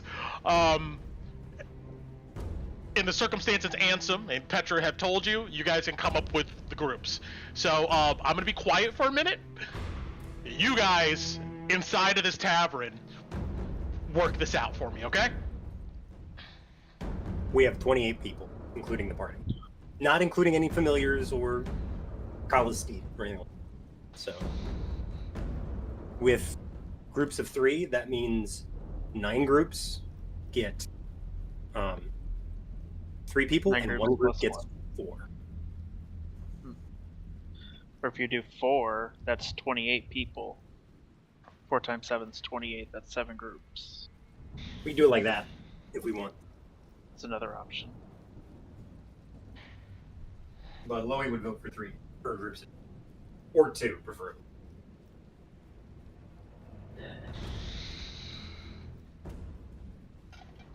Well, I guess as with the party, what is everybody else thinking? Like, is there anybody that knows they want to pair up with somebody else? Like, obviously, Alice and Louis are pairing up with whoever else is going with them. Is there anybody else in the party? I guess that's a good way to start it. Yeah. I'm still reading and trying to figure out if there's Yeah. a better That's fine. combination or a worse combination. Like I said, this session probably gonna be a little bit shorter. Maybe we resolve the full chase on the next session. But I want you guys to really consider here the strategy you want to take place. So if we need to take 20 minutes to go through that, that's fine. Think about Well, it. like I was Yeah. like looking even at the group speed. I was trying to look at everyone's speeds and trying to figure out. Essentially the Gnolls outrun us on every stage. That's Yeah. kind of what it looked like. Hey, where do you guys see the Gnolls movement? Knoll group speed is 40 feet. Where is that? Yep. Oh, I see, 4. I see. Yeah. I didn't get there yet. Okay.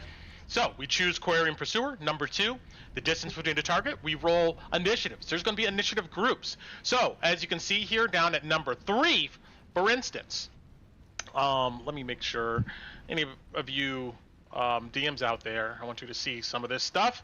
Maybe this can inspire you for how to do group chases. But regardless, we're going to come up with a group initiative, which is going to be pretty much each one of you guys is whoever's going to be in each one of the PC's initiative, and the Hooded Lanterns get a default of 3 considering their dexterity, and that's going to be divided among the groups, and that's going to give us our group initiative, if that makes sense. Right. Modifier, right? That's the mod you had to Yes, do. correct, Okay. correct. Okay. Then we're going to come up with encounter initiatives. So each one of your groups is going to have their own set of encounter initiative, right? That we're going to kind of go in order as we go down this. So the groups have theirs. The Gnolls have their initiative. You have your initiative. Add them together. Divide that by 2. That's going to give us our group initiative, right? That's when the thing is happening between the Gnolls versus the people. being chased. Yes, correct, exactly. And that's the No. thing that'll be in the turn order. Yes, exactly. All right, then you're going to determine group speed. So it's assuming that all of you are moving as fast as possible, but you're trying to stay together, right? So it's going to be the combined speed of the PCs that are involved. If one of you has 40, another person has 30, add it together, that's 70. The Hooded Lanterns have a default of 35 feet. Add that together, divide that essentially by 2, and that's going to give the group speed. And that's what each group is moving. Right? You can see the Gnolls have a speed of 40 feet, okay? So, when we go into initiative order, as we go down, you guys are going to, first one, decide pretty much your terrain. If you're just going to be running down open streets and alleys that immediately become visible to you, then you essentially don't have to do anything. You're just running. Turn into an alley, into a street, another street. I'll describe it as we go. But you can make a decision to go into any one of these ruined or dilapidated structures, and that gives you a benefit. You get advantage to your stealth roll, different types of complications, which may trip up the people chasing you. But the only downside is that if you decide to go into a structure, it's considered difficult terrain in that structure, even for the enemies that chase you. Got it? So then, number 2, each PC in a group is going to decide what they're going to do with their action and move. Essentially, you can move and take an action. Dash is one of those actions, right? Or you can move, take an action, and a bonus action, however you do it. Now, whatever action you guys decide to do can give you advantage on a stealth roll, or decrease the speed of the pursuers, or change, the makeup of this chase. Now, you can't make it really attacks of opportunities per se, which because everybody's running, as fast as they possibly can. Now, there is actions the Hooded Lanterns can go ahead and take, which I'm going to go ahead and put on here. And some of this is redundant, but it's still worth posting again in case you forget. There we go. Does actions include spells, Brent? Like, can you throw spells behind us as we're running? Yes, but remember, dashing is also an action, right? So if you throw a spell, then you only get to move your base speed. Yeah. You don't get to move the dash speed. So that's the thing to go ahead and consider. Oh, I wish I wouldn't have set up that trap for that guy in that cavern now. You never know until you know. Yeah. Oh, Well, you know he's coming. And let me put this one on the board here. Okay. So in the bottom left corner of this map is essentially, it has actions, right? Like, the Hooded Lanterns, they don't get dash actions. They move at the group speed. Alright? So we're not going to account for them dashing or anything like that. And the group speed is determined by your PC character speed, the combination. Alice moves at 40 feet, maybe Loey moves at 25 feet. You need to go ahead and put the math for that together, and that's going to give you your group speed. So they're always moving at group speed. But you can have them take an action. If they do, then they have to go ahead and roll a Strength Athletics DC 15 to catch up. If they fail that roll, then essentially they could not catch up, and they probably got overrun by the Gnolls. So, you can have the Hooded Lanterns, any one of the people in your groups, do an action, drop a fog cloud, whatever it may be. But they may fall behind. But whatever they do may help you guys in the chase. So just note that we're not considering their dash action. We're only considering you guys' dash action as, you guys are moving through set chase. If this doesn't make sense, let me know. Now, the Hooded Lanterns, yep, go for it. Mm-hmm. So I just want to make sure I understand, because reading this, it says group speed is combined PC speed plus 35 for Hooded Lanterns divided by 2. So using the example earlier, if Alice, Loey, and Hooded Lanterns, Alice is 40, Louis 25, and the Hooded Lantern 35, that would be 100, so they would have a 50-foot group speed by that math. Yes. Okay. Got it. Just want to make sure I understood it correctly. Yep. So, let's say, for instance, 2 of you are in a group. One of you decides you're just going to keep dashing, but one of the PCs decides they're not going to dash. They want to take a regular action. They want to cast a spell. What happens in that case is that the PC that's moving the maximum amount of distance, they're going to be the ones considered the group speed. So, if, for instance, Alice decides to continue dashing, but Loey, for some reason, stays behind and takes a pot shot, the Hooded Lanterns are not sticking with Loey. They're going to go ahead and continue at the maximum amount of speed that Alice has moved. So the biggest speed amount, that's what the Hooded Lanterns are going to go ahead and stick to. Does that make sense? Yeah. Okay. If not, let me know. Because if we're all on the same page with this now, this is going to run so much smoother.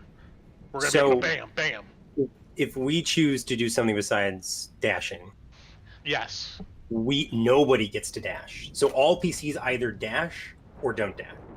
If there are multiple PCs in a group. Wrong. Right? No. Oh.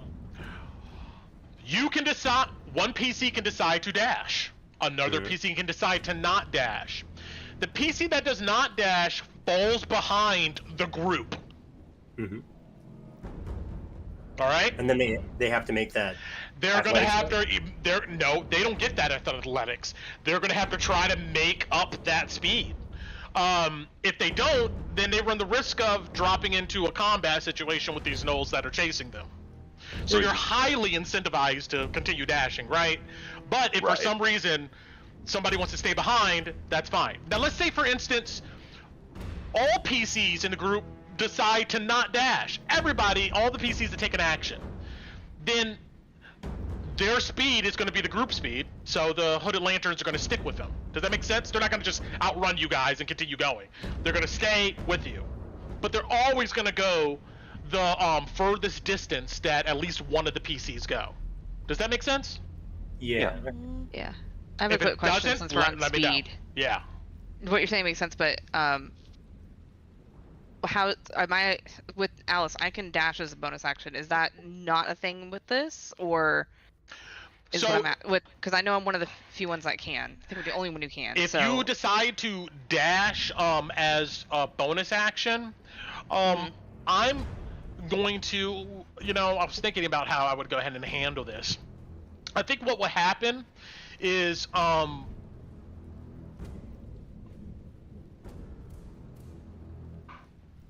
going to go ahead and say that if you dash as a bonus action,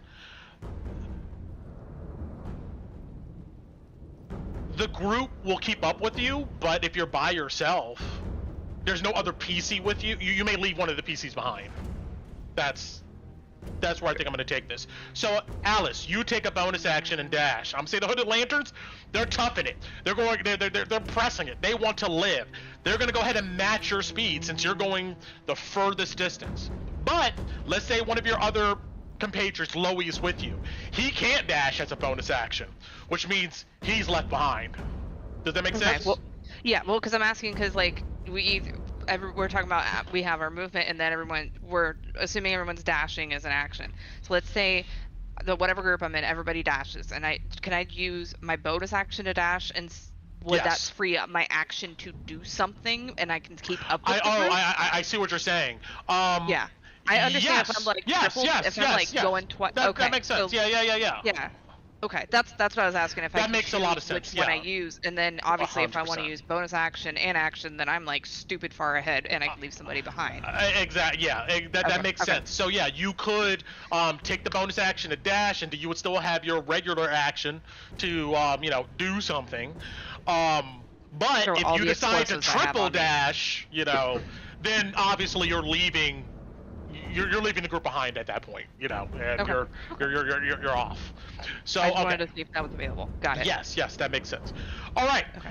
Now in the bottom right-hand corner, there's something called special actions, right? Each one of these Hooded Lanterns gains a pretty much reaction. Read that. Like essentially, they can go ahead and drop out of the chase, sacrifice themselves, in order to hamper the advancement of the pursuers. Okay. Oh God. Don't wait. Special. So allows them to be overrun by pursuers in the chase. The Hooded Lantern exits the chase. One pursuer chasing the PCs exits the chase and assaults the Hooded Lantern. If the Lord of the Feast is in the group, he takes the bait and continues. The group of pursuers lose their dash the next round. At initiative 0, stealth rolls made by the PC get advantage. Exactly. So, how much distance do we need to escape the chase? I am keeping that to myself. Okay. Yeah, you don't know. Can we equally escape by stealth as much as yes. running? So at the very number 7 here, which I'm sorry I had it covered up, but over here, this is all you know. Once all of the pursuers lose sight of you, then your chase ends. Got it. Okay. Oh, so stealth is important too then. Okay. It's the other way to escape the chase. You either outrun them or you hide. Yeah. So hide from them so they cannot see you and they lose interest, or outrun them that they cannot see you and give up the chase. Does that sound right, Brent? Yes. What if Now, one of the groups Now, fights all the pursuers? You can choose to do that. We'll jump into a map and you guys fight it out. Can we do so? Like, let's say I use my action to cast darkness. Would that give us advantage on stealth, or does that not matter at all? Like, I would say that that probably would. You would drop darkness, and then as we go down to number 6 here at initiative count 0, the quarry makes a deck stealth because you're trying to juke, outmaneuver, your pursuers. I would probably give you advantage, your group advantage on that stealth roll. So, whatever abilities you got that can make this more difficult for your pursuers, definitely use them. But just to reiterate, you guys are not certain how long this chase will last, or how many enemies are pursuing you. So that is an unknown factor. You don't know the requirement to necessarily get out of the chase. All you know is that when all the pursuers are gone, the chase ends. All right, I'm gonna use the bathroom. You guys take a read of this. Talk about how you want to divide your groups. I know you guys said, some Brent, things. Yep. One last question. If we have buffs that last for like hours or even the entire chase, great example, Kalina's horse. Yes. Or Loey's ability to cast Long Strider, or Coal of Bodies, to use Gaze of Two Minds. Things that last a very long time. Can we do that before the chase starts to change things? Yes. Because we're in a building right now talking. effectively. Correct. Yes. Yes, you can. Okay. Yes, you can. So, but once again, you know, with the horse situation, very similar to Alice's situation. Alice has an ability that allows her to really move fast as hell.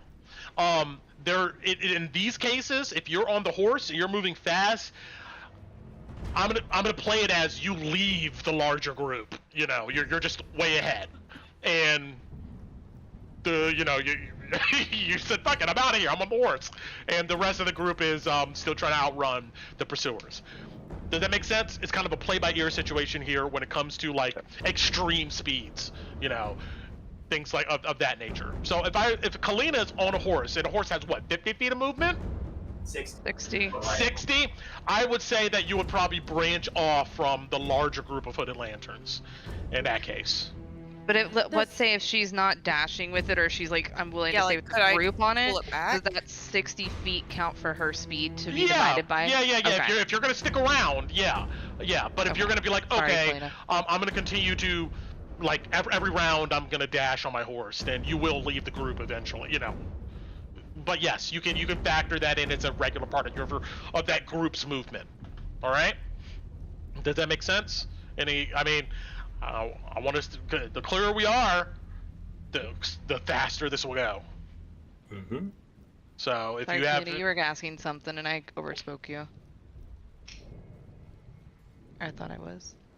Who? Me? Kaylee was asking something. No. Oh. Was it you, Ku, that I talked over? I'm sorry. I did have a question. So, for example, like on the horse, does that movement equal plus the PC movement, or does it not count? It would as horse? replace the PC movement, probably. Because you're yes. Yeah, that's what I was Yes. thinking. Yeah, okay. Yes. I think we Yeah. should do 2 PCs per party. Yeah. All right. I'm gonna mute myself. I'm gonna use the bathroom. You guys look at this, and like I said, come up with a good strat. And but So there's still gonna be an odd man out on that. Yeah. I can be the odd man out. No. Nope. Oh, So why? one's gonna have 3 and everybody else is gonna have 2? Yeah. Okay. Oh, I thought you meant somebody was going by themselves. Like, that's not okay. Okay, no, that's what I was thinking too. Like, We've got 7 people, so we can't do two PCs per. So we'll have 2, 2, and 3. yeah, that I was thinking. I thought Ku was suggesting 2, 2, 2, 1. It's like no, there's no. Yeah, that's one. what I thought she meant. It's like, not okay. Well, but Tinu would offer to do that. Yeah, and Right, Because- but I think Kalina Kalina would would say, be like, fuck no. if the other Not option enough. is I'm pairing with you, Kalina. She would pair. Well, we know Alice and Loie are going together, and we're taking Petra. Yeah. okay. The 3 of Because- us, we want the 3 of us just to be alone. We don't want And to take any of the lanterns or anything. Yeah, the 3 of us smaller can group to the get fuck the out. the small Yeah. stealth group to squirrel the objective out, while the Yeah. others kind of run interference. Can you Literally the set- reason we're here. Set it, Brent, so that we can move everybody. Say that again. Can you set so we can move Oh, all the tokens? um, so we Yeah, can you like can start to sort them. Yeah. Let me. Can I? It's it's just the ones that don't have color, Brent. Those are the only ones. Oh, that's the only ones. Okay. Sure. Yeah. Let can me. make- You don't have to worry about Petra. I can go sit next to Louie and you put Petra with us. Yeah. all That way you don't have to worry. players. Yeah. And all players. All players. There we go. So you guys should be able to move these dudes now. Okay, so let's move Petra over to Alice and Loie. I think Takran's going with you, right, Torin? That That's kind of why I thought. yeah, no. Let's just Very take them good. one step at a time, real quick. So let's make the group of 3 with Petra, Alice, and Loie. So that Let me. leaves. Yeah. Sorry. There we go. Okay. Now you should be able to move Petra. Alright, I got her. There we go. So that leaves us with 18 hooded lanterns, Ansem and Takran.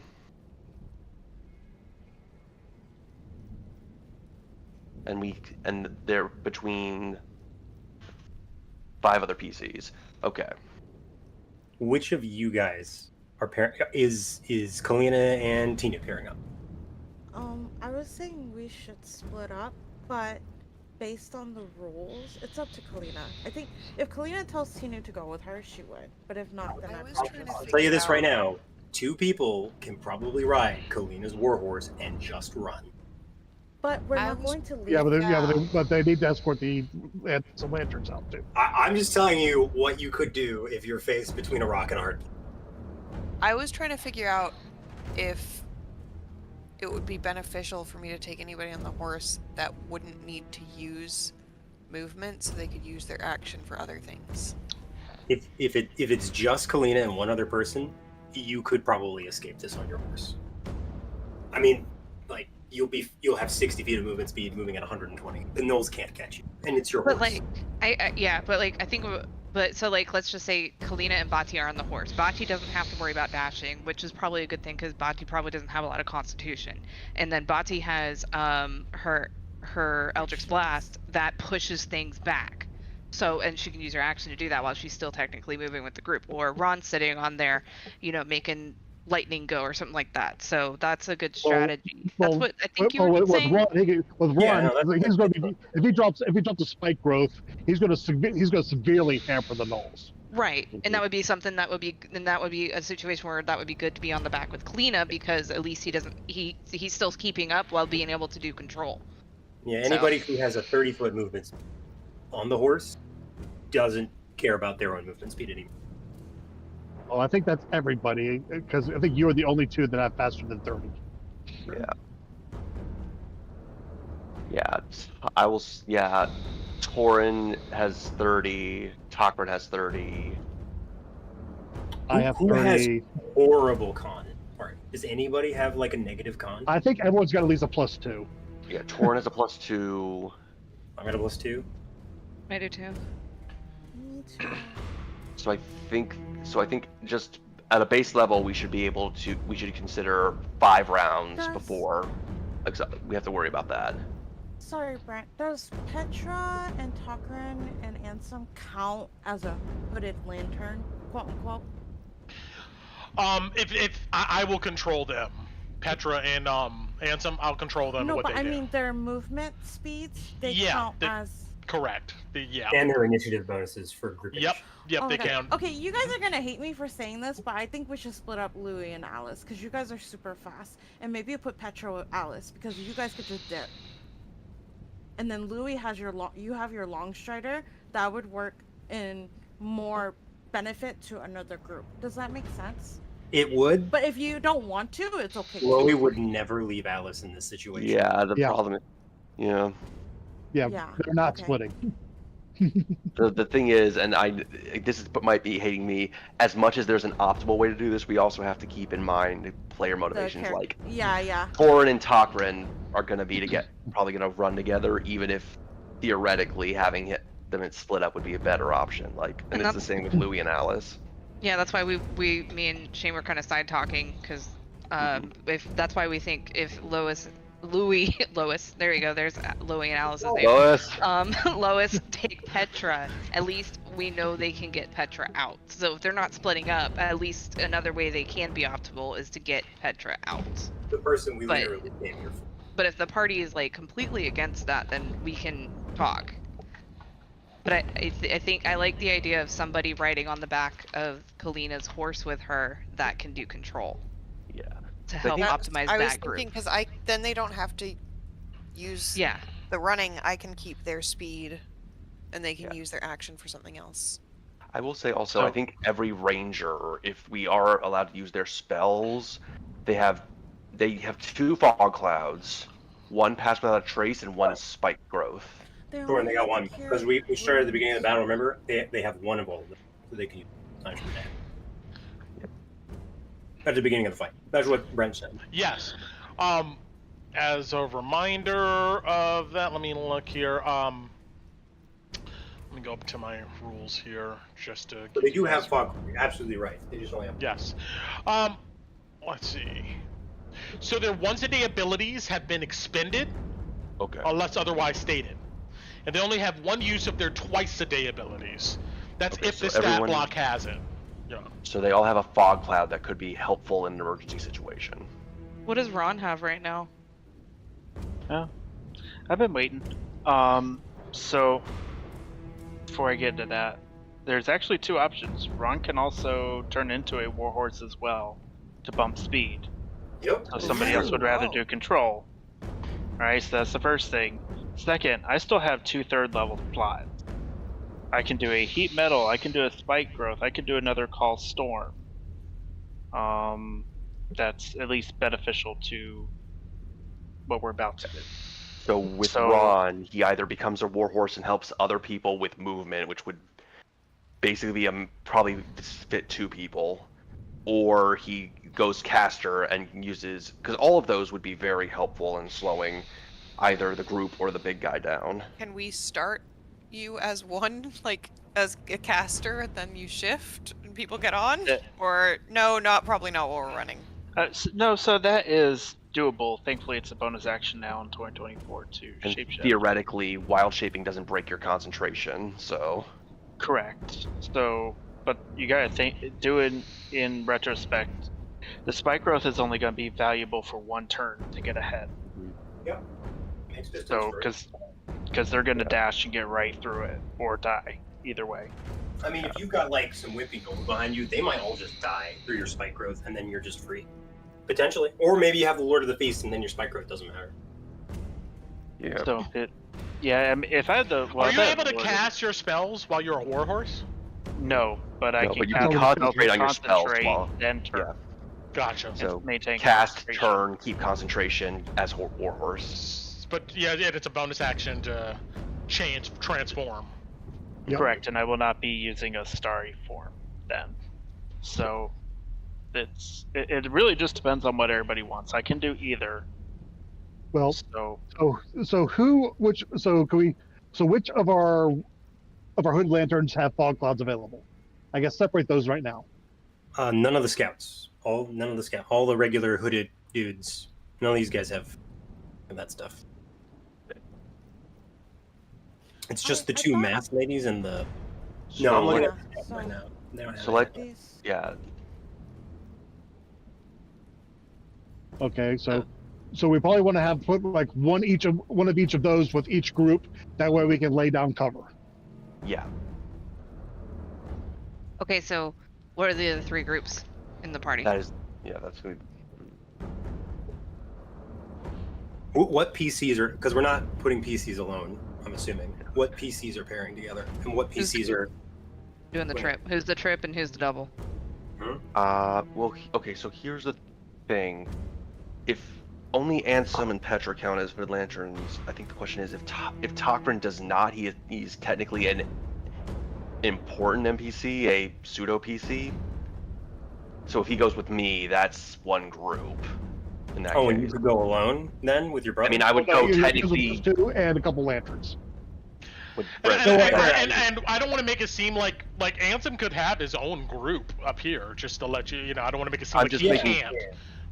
Yeah. I just want to make sure I'm making this assumption, Brent. Is that accurate that Tokrin would technically count as a PC under my control for this encounter, or is he a hooded lantern? Yeah, he's a PC under your control, so his speed will be factored into the group speed, things Okay. of that nature, and he'll use his So stat in- block. Mhm. Yeah, so if he's going with me, I technically have a group of 2, and then we have 4. So let's Wait, then that might work then. Yeah, then because we you could could we put could Ron put, with full body and Tinu with Kalina. Yes. what does Tina? What do you have a way of control spells available? Anything, guys. Okay, so I have all 3rd level spell slots. I took a lot of healings. I have 1 darkness, my day use darkness. I have Misty Step, my day use, so I could pause and do that if need. That's actually really good That's- because if you can do a cantrip action or some kind of action, you would have the bonus action to catch up without falling Yeah, behind. that's what I was thinking, but that's really all I have. I took like healing spells today. But the thing is, you also have since you're a Twilight Cleric, you also have sleep, so you might be able to hit a small pack of them and throw a bunch together. Potentially. Yeah, but sleep never does anything. It- But You just yes, gotta- I The do have They're all sleep. 2025 version does. because Let me look up the 2025 version. Oh, here. I have But- it right here. Let's I see. think this grouping makes the most sense because Tinu, Kalina, Ron, and Kolabadi all can immediately have 60 feet of movement speed. Oh wow. And don't care. It's just Torin and his brother, which we can't fit everybody on war horses. So I will also say that Tokrin also has a bonus action dash, and though it would waste it pretty early, I can do a Misty Step to get a 60-bit movement speed out the gate and get some distance. okay. So Oh, if we, I didn't realize. Oh, sorry. Go ahead. no, I'm finished my sentence. You can go ahead. Oh, yeah. Okay, yeah. I have sleep then. I have sleep and darkness. Yeah, sleep is no longer hit point dependent. Yeah. I didn't realize So that. if Okay. Tinu and Kalina are on the warhorse, then they'd have to slow down to keep up a bit with the lanterns, but that would allow Tinu to cast spells without falling Yeah. behind. Yeah, Yep. yeah, she can. Be helpful Yeah, she to can. get Drop, away. yeah, she can drop the darknesses and sleep spells to hamper the pursuit. So you should take 2 fogs on your team then. Definitely Torin needs it.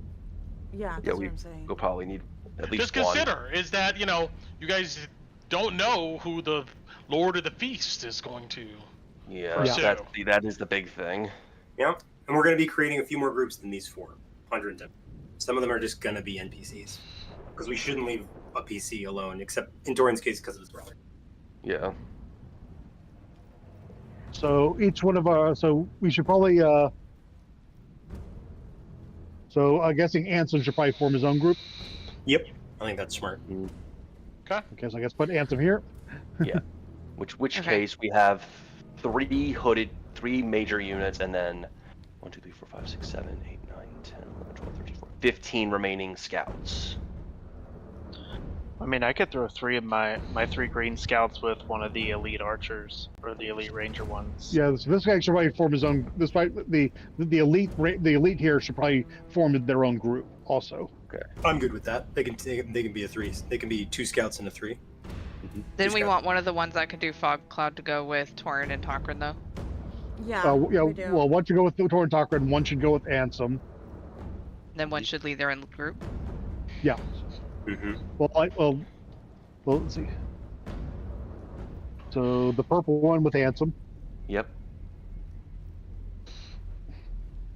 I can move it over for you. There you go. It's weird, like when you try to click on things. I'll move All these guys. my 2 yellows up to the top.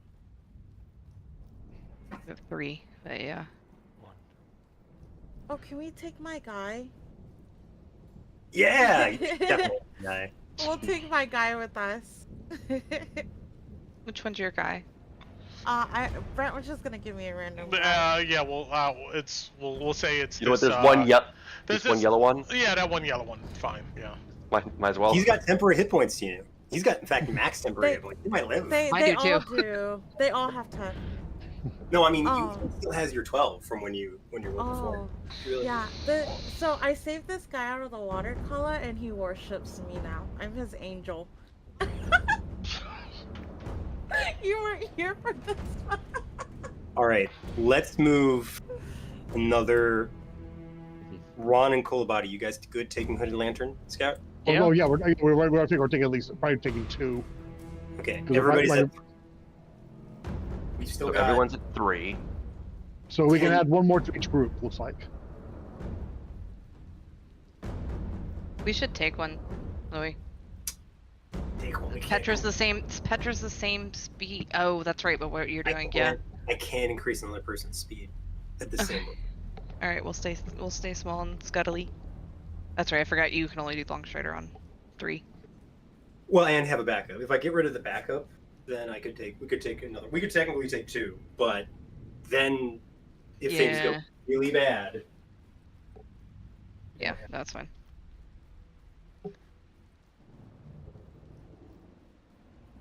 we could Do we form want- another group of 3. We can make a group of sacrificial lambs if you guys We want. already technically we have 2 already. So how many of the? And some sacrificial? No, I'm talking about the elite and these 3 guys up here. Technically, if we want to do that. Oh, never mind. Yeah, Like, yeah. The Like, greens and then at this point, we can technically considering having 2 sacrificial groups. If we, and then I don't know if we want to do more than that. But we don't. What if he doesn't go after them? I don't know who he's gonna go after. Maybe, though. No, We don't that know. is up We don't to know. whatever Brent decides. maybe it's random. Maybe Well, they were maybe- saying 4 And was whatever good. Brent's dice decides. Maybe he's like, I hate that Ansem guy. I've fought him before. I want to kill him, and so he follows Ansem. It is random. Whatever group the Lord of the Feast decides to pursue, I then think- that's Literally it. just Pick short another one. If Yeah, you- so literally whoever gets the short stick. So theoretically, Or making more groups for sacrificials technically reduces our chances of getting True. the short Oh. stick. But So keeping if 3-3 like this. if makes one of sense. the Gnoll groups does catch up to you and we drop into a combat scenario, it's just whoever's with you to deal with them. Yeah, that's Yeah, so the rest that's what I'm saying. We probably want to have like. I was like, I know your group is 3, but the other ones should probably maybe do groups of 4. I think so too. Absolutely, yeah. Because we're gonna run. We're not gonna sit and fight. We're running. But if you guys get clocked into something, So, you yeah. guys need the extra firepower. We have somebody with us that's actually gonna slow us down. But you guys need it. So here's what I'm thinking. So of these 4 groups, everyone take 1. Just drag them over to. No, the 3 groups drag 1 for the moment. So everyone has 4. So call a body, and I'll drag 1 for Ansem, and then I'll 1 drag one for. of the twins. Yeah. Okay, so we have 3 more. The top group with the elite ranger Yeah. should take 1. Okay. Yep. So the top group, one of the red ones, or actually, yep. Okay. Wait, these 3 are their own group? Right now, yes. That's the reals. That's the shortest stick. Yeah, that's the So one. They should probably get. So they should probably get at least 1 more. Yeah, and we have and to I decide what would to do with say the last the one. last one should go with Ansem to help beef up those numbers because that's all NPCs. Okay. So at least Sure. if something happens, they have the numbers to fight off Gnolls a little Oh. better. I know I gave it to you. No, actually, I'm gonna keep it on you, Torin. I keep it on you. The Okay. Vigilant Blessing. I was gonna give it to Ansem, but I keep it on you. Okay. I care about Torin more than I care about Ansem right now. Damn. So, who's the slowest group out of our PC groups right now? Talkerin can Torin's. dash Talkerin can dash as a bonus action, so he can help the speed, right? Yeah, that is true. Yes. But Torin, because Talkrin's a DC, Yeah. Torin has to use Misty Step to keep up with his brother. Yeah. So I will say this. I have 2 options technically, but they are not great. I'm You have a- asking because I have a bomb, so Yeah, we can trade equipment right now. We can give him the Oh yeah, that's what no. I'm saying. Like, I was to say, if somebody's worried about being the slowest one and getting overwhelmed or something, I would give that group out of us PCs the bomb, so that way if you're you can use that. So even if that's like something where you want it torn, you throw it and use your bonus action to Misty Step to get up. But I since hate you don't to- have the Warhorse option. Well, what are you laughing, Brett? I technically have a question, and I need to ask Brent because it starts getting into a bit of malarkey. Yeah, what's up? Wait, Kev, do you want a 5th member to have numbers so you can fight? Not entirely. Talkrin's pretty dang strong. Torin has a lot of his spells left because he's been doing True Strike a lot. Mm-hmm. And honestly, I'm worried about Ansem because this is literally just he's good. I mean one from the lowest group, from the 4-man group. Turn that into a 3-man group, and you guys have 5. I mean, if I'll that's tell you gonna right be now that as we go through these chase initiative encounters, I'm not doing anything with NPC groups. If you're not in that group, then something else happens on the side. So like, Yeah, so you should take 1. Okay, I can take one of the red one. I think that red one, I guess. From the bottom? Yeah, I don't want to break up the green trio, but They're brothers. They joined in. You're breaking in So- and out again, Kevin. Oh my gosh, really? Yeah, I'm sorry. You don't have to be sorry for anything. It's just bad equipment. Wait, if that's the case, then well, no, I don't want to say that because I'm just gonna seem scummy. We should do So- multiple groups of one one second. hooded lantern. Hey, man. No. We could. That's so Yeah, but scummy. They we will not. better- They won't do that. They were like, no, I'm not going by No. myself. No. I'm just yeah. kidding. Do it. No. So, We want real- them all back. do I sound a little better now? Yes. Okay, so for my malarkey question, if what I understand of the rules is correct, the hooded lanterns match up with the part PCs. Yes, the hooded lanterns move at the group speed, and the group speed is based upon the combined PC speeds average. Yes. Yes. So Tokrin at the moment could have 60 because he has the bonus action regroup, which is dash or disengage. Yes. Torin has haste. So theoretically, that would put me at 60, and if both of them are at 60, what does that mean for the NPCs? I would say that's fine, but if you start like triple dashing and stuff like that, you just leave them behind. No, I would not have that. Torin cannot triple dash with haste, but that would put our combined speed, both Tokrin and Torin, at 60 for their speeds. That's fine. basically. Is a minute long enough? With haste? If that's the question. We're Because gonna if find right out. now, Mhm. because right now we're doing basically on the idea of 5 rounds with the con mods on dashing, and that's technically within a minute for this. So the question is, in a minute dash, would they be able to get away? Because otherwise, Torin would absolutely just fall behind. True. Yeah, and bare minimum, if you keep up with them, you have a really great first round, and you just gotta take 1 round break because you get stunned. Yeah, and I would technically still have Misty Step to help catch up to. So Oh, okay. And I always forget one thing. Let me see here.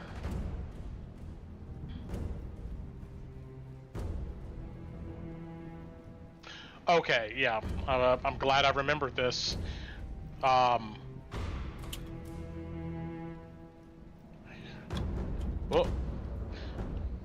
No, that's not. Wow, that's fine. So, I'm about to put it here as another note. But, your stealth check is... You have a -1 penalty for each hooded lantern in the group. okay.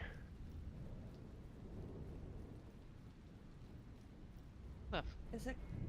Because it's a bunch of you guys running. It's kind of hard to just hide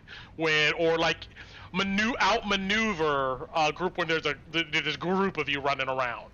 So We just have to leave 1 dice. It's fine.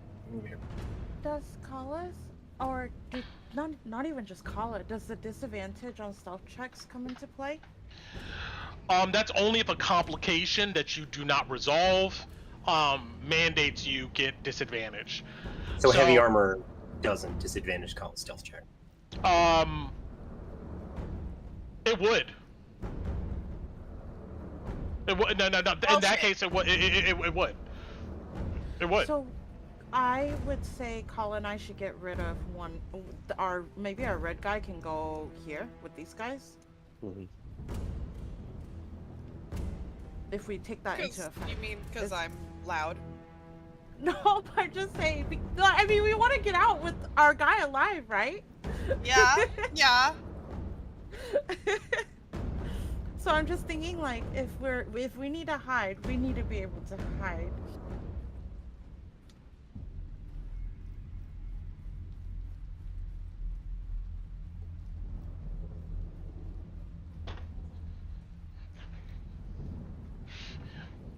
All right. I mean, when you guys are done making your strat, let me know, and we'll go ahead and continue on to the next step. Yep. Quick question, Colin. So if we get caught in a fight, Kala, what are we doing? I know you won't leave them. Leave Uh-oh. you. Are we going to, so let's say we're running, right? And this guy, he's running with us, but then we get caught. Are we booking it on your horse? Like, are we leaving this guy behind? Or are we gonna stay and fight? Because I think Kalina would want to stay and fight, right? If that's the case, then we should take the fourth guy. I'm sorry, you guys. I'm being indecisive. No, you're fine. So to butt in here on this, if these Gnolls catch up to any one of your groups, we just drop into a map for an encounter. And what happens then is we're gonna go in initiative. We're just gonna take the initiative order that we already have, and in that encounter, you could just run away and leave the lanterns. That you could do that, or you could stay with the lanterns in that encounter and try to fight off the Gnolls. So that is a choice. Yes. That's Right. kind of that reaction from the Hooded Lanterns, right? Of don't wait for me, where they decide. Yes. I'm holding the group. Yeah, the good of the, But if the speed of the Gnolls ever matches at the top here, the PC group distance, if those numbers match up, that means essentially they've caught up with you. And we're dropping into an encounter for that scenario. And in that case, on your initiative turn in that encounter, Kalina could just say that I'm leading in the Hooded Lanterns. I have my sister on the horse. We're gonna try to take off. Will Or the Hooded Lanterns go with us or no? they stay would there, right? they would probably try to fight and save each other. Yeah, they would probably, because they can't move as fast as you guys, but they're not gonna abandon each other. They're probably gonna stay and fight. I don't think we would abandon them either, though. Should we have PC group distance for each of these groups, Brent? So we Not track yet. them individually. Not yet. Oh, okay. I want to first, this is what we're doing. Then we'll move on to that. Kala, do you want the fourth guy then? Because I don't think we would leave them behind, right? I'm not gonna lie. Kala would want to fight unless it looks like there's any chance that Tinu would be in danger, and then she'd leave them. Okay, well, we'll take that. I'm sorry. Alice, can you move your guy back with us then? We'll take that guy then, just in case. Okay, I'm done. Okay. Yeah. So these are groups we're taking. Now, like I said, any groups that just have NPCs, we're not keeping track of. We'll only keep track of you guys, Right. the heroes. So and some we're not keeping track of here. I already know what we're going to do with that. The green guys at the south here, we're not keeping track of. And the guys at the north, we're not keeping track of. Already have planned out for that. We're only keeping track of you guys. So now, what we're going to go ahead and do is we're going to go ahead and roll group initiative for each one of the groups that has PCs with them. So I'm going to go ahead and hide these NPCs here since they're not there. We're going to hide these.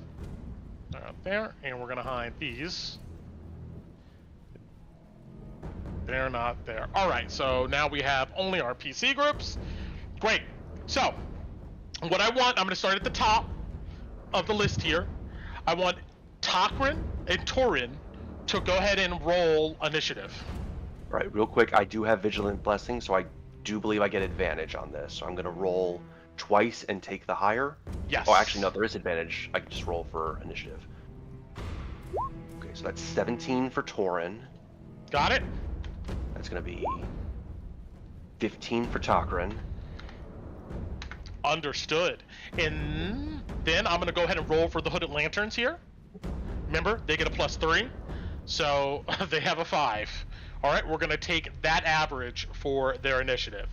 So, +5 divided by 3. 37. That's 37 divided by 3 is 12. We're just going to round here. So the initiative for you guys is 12. All right? Okay. So let me go ahead and add that to the order here. We're going to have Torin plus Takrin.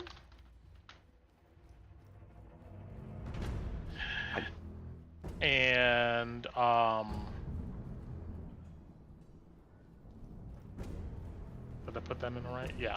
And 12. All right. So I'm just making a note of this real quick here, because eventually we'll have the group. So, all right. Torin, 12. Got it. All right, next group. Kolabadi and Ron. Mm-hmm. You guys roll initiative. Oh,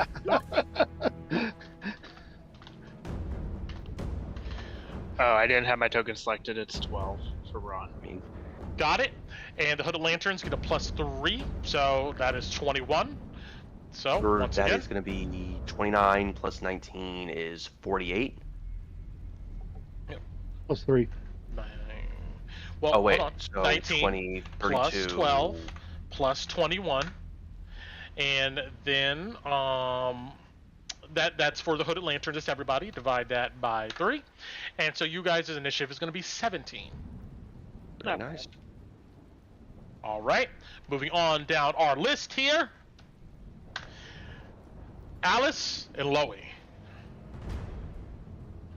Okay. You got it, lad. Good job, Alice. It's alright. Watch this. Perfect. I rolled 1 9. All right. So- We're 9 9, 10. plus 10.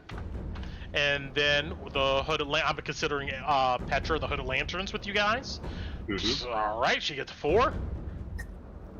Maybe we 9. should keep the bomb. So 23. All right. So 23 divided by 3. 8. Perfect. All right. Then down to our last group, Tinu and Kalina.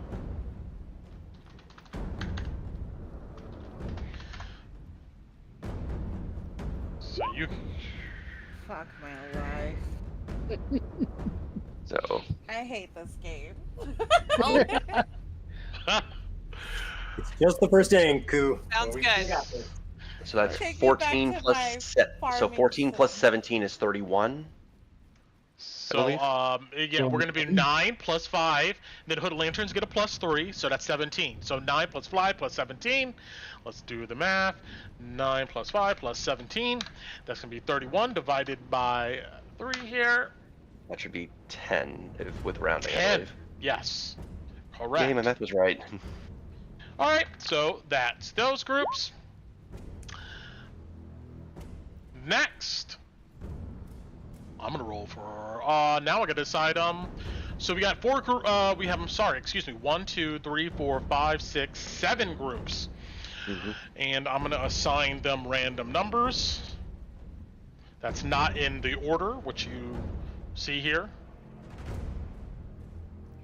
And can somebody do an R / and a D7 for me? Who wants to do? I'll do it if no one else does. I do not want to be 7? responsible for this. I saw you typing, alright. so I didn't do it, so go for it. Same. Oh, I think I did it wrong. Yep, Tinu got it. No, is that bad? We don't know. Red Alright. swirling! God damn it, guys. I'm not rolling anything anymore. I'm sorry. For all you know, you rolled the best number, Koo. We don't know until he sets it loose on us. I probably rolled 7 groups. All 7 die. The Lord of the giant Gnoll splits into 7, chases everyone Yeah. somehow. Oh no. Like Okay. suddenly he's a gremlin.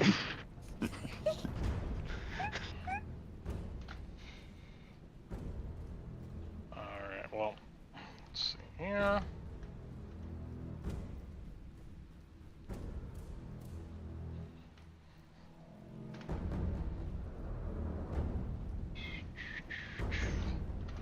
Alright, and this should be good. There we go. Oh my god, that's so scary. And there we go. There we go.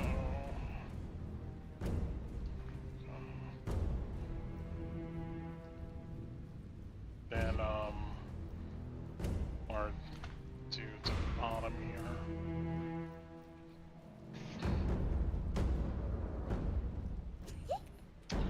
There are 7 groups.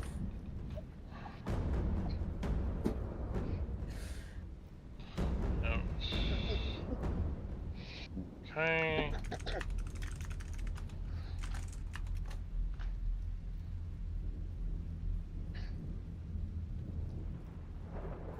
right, thank you guys for being patient with me with this. No problem. So just to make sure, 6 times. So that's right now 42 monsters, 35 gnolls, and 6 flaming dogs. It makes sense. We took a bit to discuss this.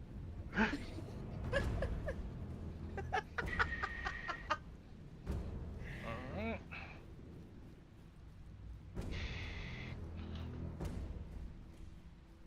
Or oh wait, no, it's way more than that. Never mind. That makes me feel better. That's Kind of. that's what is it? 10 gnolls and a flaming dog?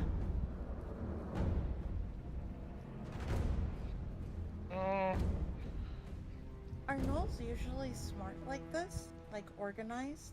So It's The ones in the city representative are. of like a pack of them just chasing prey. That's what so it they is. are not Yeah. like the super intelligent, but they are more intelligent than pack animals, and pack animals have enough knowledge for hunting tactics and tracking down and getting and A lot tracking, of it is instinctual. Yeah, so they do have Exactly. enough Okay. instinctual animalistic knowledge to So there's no like hunting no technique. magic involved to make them like think like this, or to No. oh, we're gonna take over this region.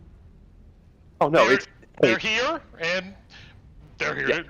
They're here to stay. You know. They're- No, it's I'm literally not arguing that. No, I'm it- just talking like out Yeah. of character, like game wise. Like yeah, game wise, there is it's literally it's here. This is mine now, and you have to fight me for it. oh, I don't- that's so scary. Oh, Would they they all just move all together? lurch Yeah. forward. Put that right there. And like I said, these NPC groups are not keeping track of, but I just want to lay out the landscape here, and we can. It's Oh. potential. We might not. Nobody in any of these groups might have the Lord. Maybe it happened to Ansem. You know. All right. Maybe. Let's see there.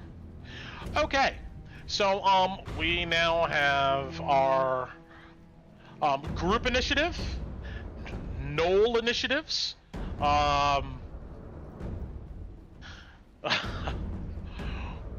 One. I only see 2 initials on the tracker, but Yeah, Those are I'm gonna erase those in a second.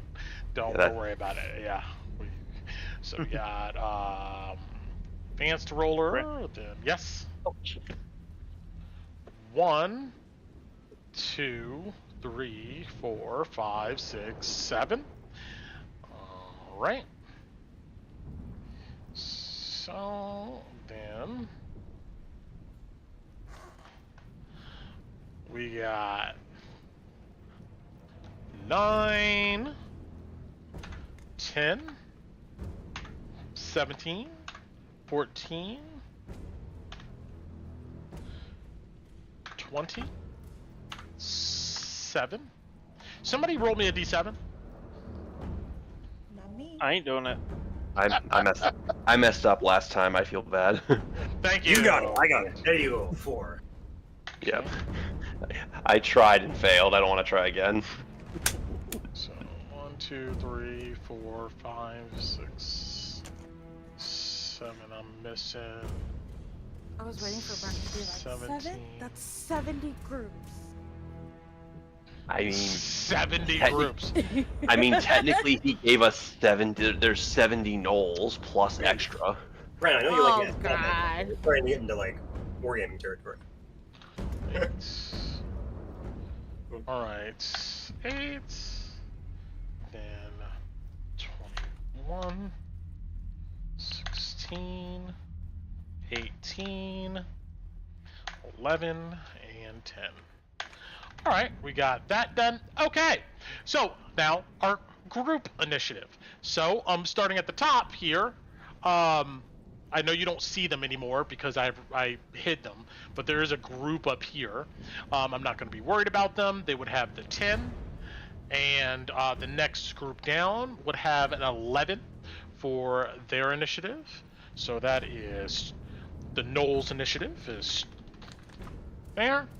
Then the next group down, 18 will be associated with Cola Body's group.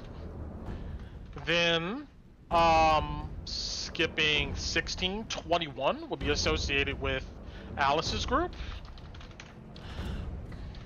And then Tina's group will be associated with 8.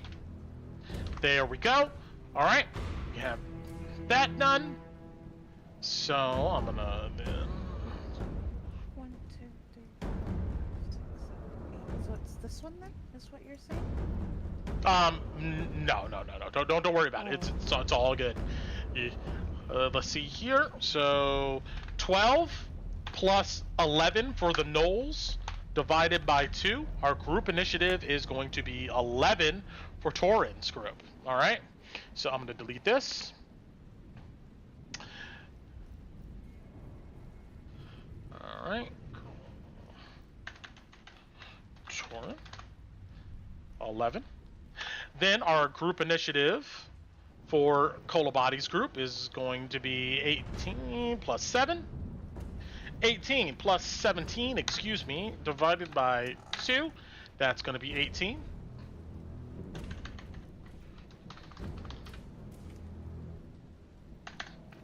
All right, moving on. Alice's group, 21. 8 plus 21. 8 plus 21 divided by 2. 15. All right. Then our last group, Tinu. 10 plus 8 divided by 2. 10 plus 8 divided by 2. 9.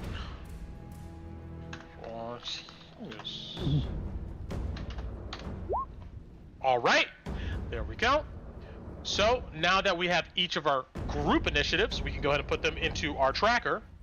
We have, first of all, Torin and Takrin. Our group initiative is 11. Now, you remember what Takrin's initiative was, Torin? I have it up here. I believe it was either 11 or 12. Okay. What was your initiative? 36 divided by 3. Yeah, I think it was 12 for Torin's group. And what was Takrin's individual initiative? Oh, his individual. So Torin's individual was 17. Takrin's was 15. Got it. Okay. Then we're gonna go ahead and take this, add that, add turn, and I'm gonna set this at 20. And you said yours was 17. Takrin's was what, 15? So yes. We're gonna do 20.3. Then we're going to do 20.2. Then we're going to do 20.1. And 20.2. There we go. All right. Next, we're going to go ahead and put onto the... actually, I'm sorry. I'll fix that in a second. I'm going to add Cola Body plus Ron. And let's see here, I should do it this way. 18. Add. And this should be 11.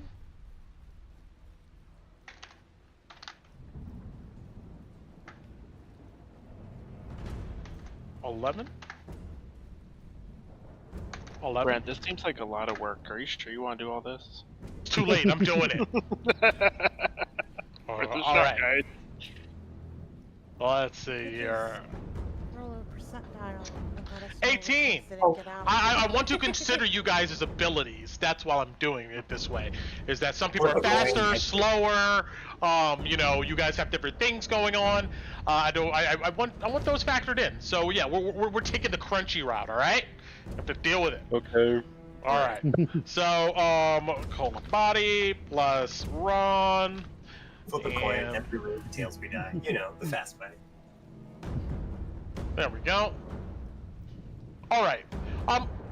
Now, Kolabadi, what was your individual initiative? 19. Got it.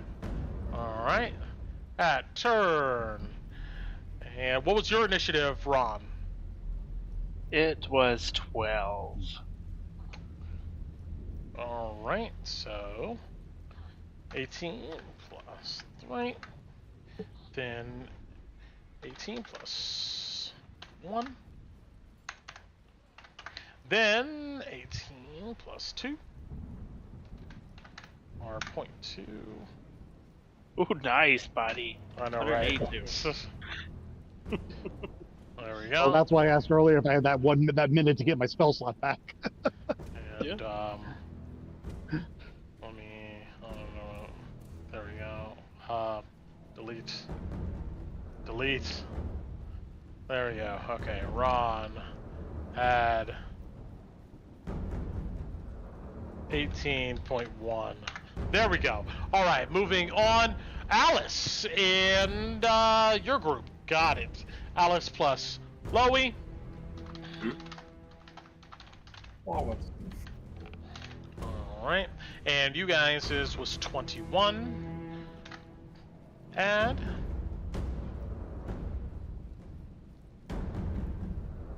All right, and so we'll do 21.3. And then, Alice, your individual initiative. 9. Dice. Do you want Got Louis' it. initiative? 21. I can go Okay. faster than you. Fair enough. No, yeah, give me. I want to put it in the turn order. Give me. What is your initiative? 9. What is Loey's initiative? Excuse me. Oh, sorry. 10. I was just using it for the alert feed, but if you don't want it, you don't have to. Okay. No, it's fine. Alright, so this will actually be 2. And this will actually be 1. There we go. Last group. Alright, is going to be Tinu. So Tinu plus Kalina. And they are going to be 8. Add. Then Tinu, what was your individual initiative? 9. 9. What was yours, Kalina? 5. Got it. Okay. 8.2. Then at turn. 8.1. There we go.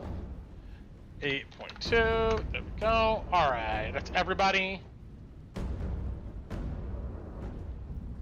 There we go. Okay. Now, Gnolls. Let's see here. So, Tornos.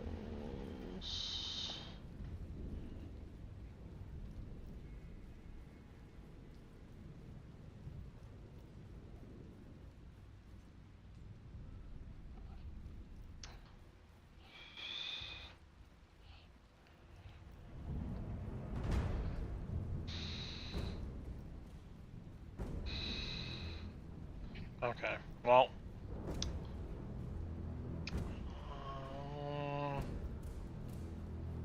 Okay.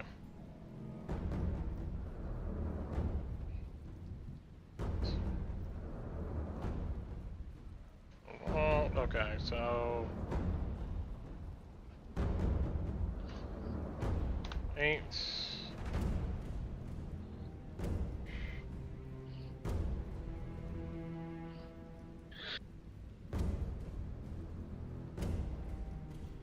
Oh, okay.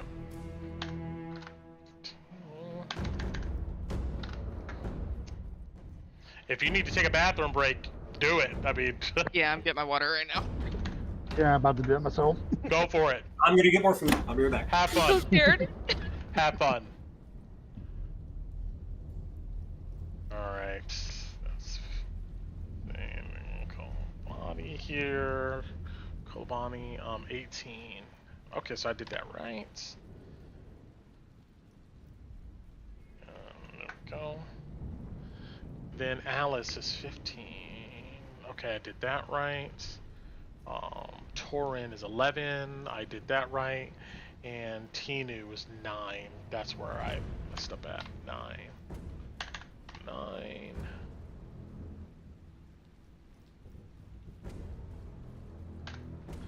9.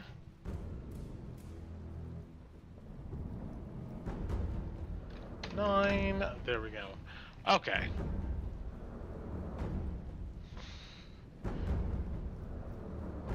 Then we have Gnoll groups. Add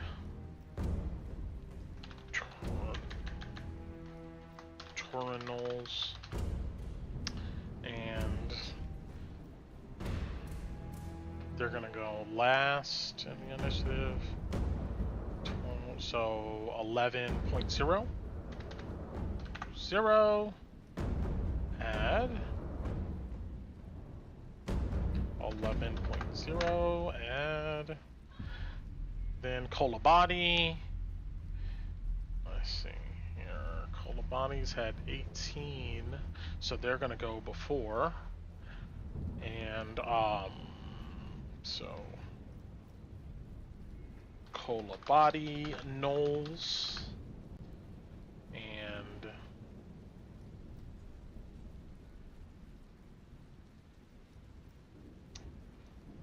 so 18.22 add 18.22.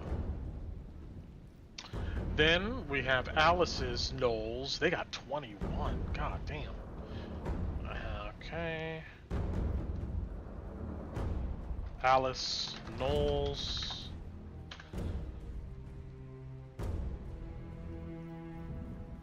They are gonna go before Loey.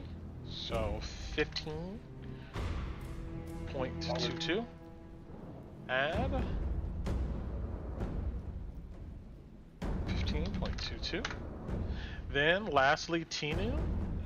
The Gnolls got 8, so they're gonna go after Tinu's group. Tinu, Gnolls, and Tino 9, so 9.0. 9.0. Add 9.0. 9.0. Add. Alright, that's everybody. We're rocking. Okay.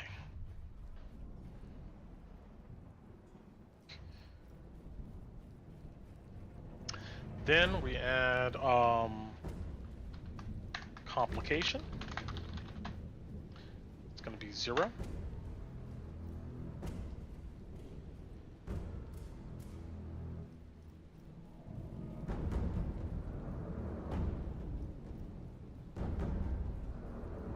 Add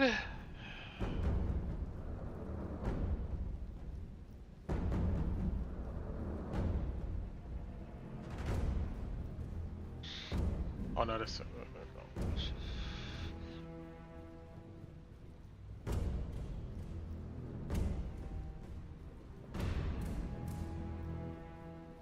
okay. Good to go on that. Alright. Next we have our group speed.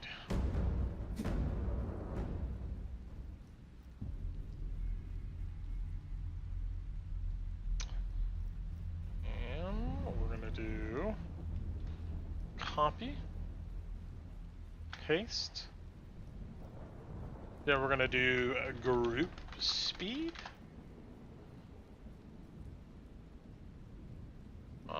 Actually, no, that's not how I want to do it.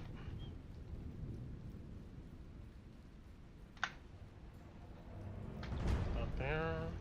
That there. Up there, down there.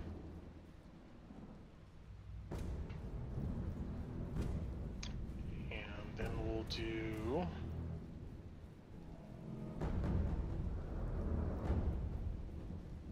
whoa.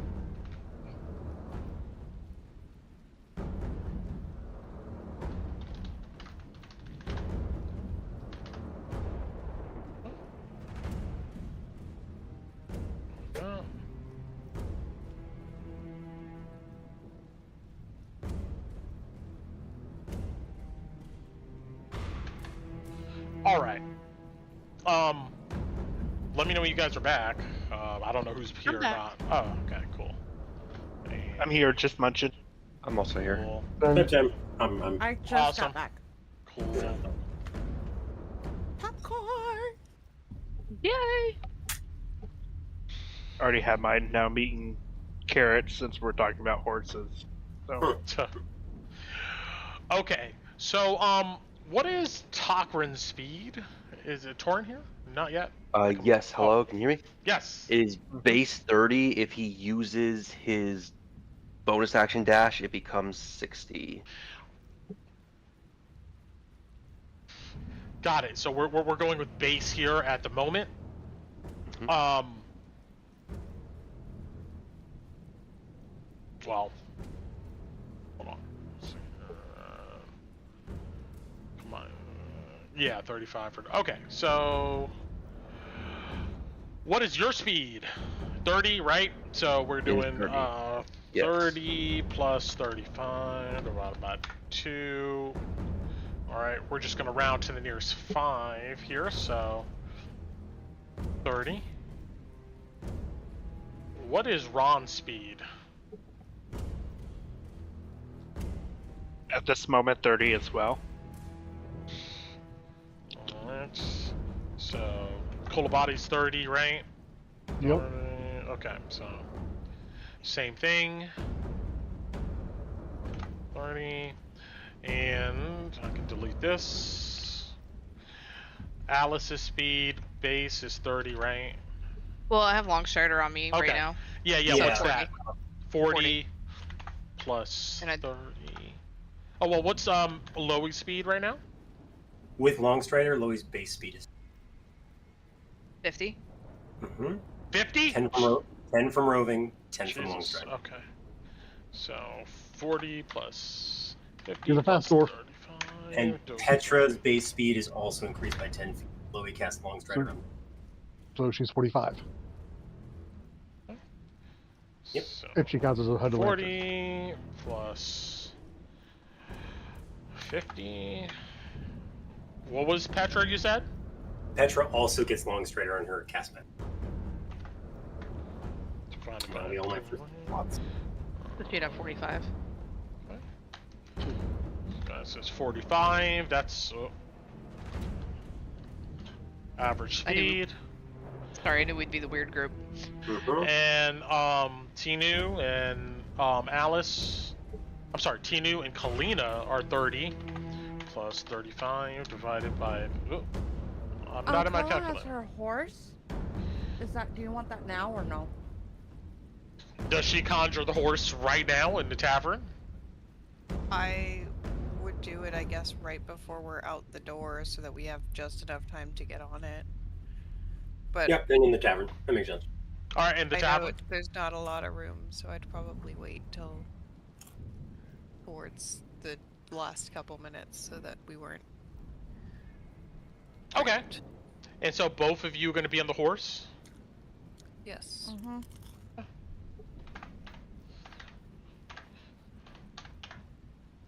All right. I have a bad feeling, guys. Brent's Got it. trying to kill me tonight. Or it probably won't happen tonight. If It'll be next we're- weekend. If we're just Yeah. Yeah, probably not going to happen tonight. But yes. But If we're okay. just What'd you, doing what'd you say, speeds, Kaylee?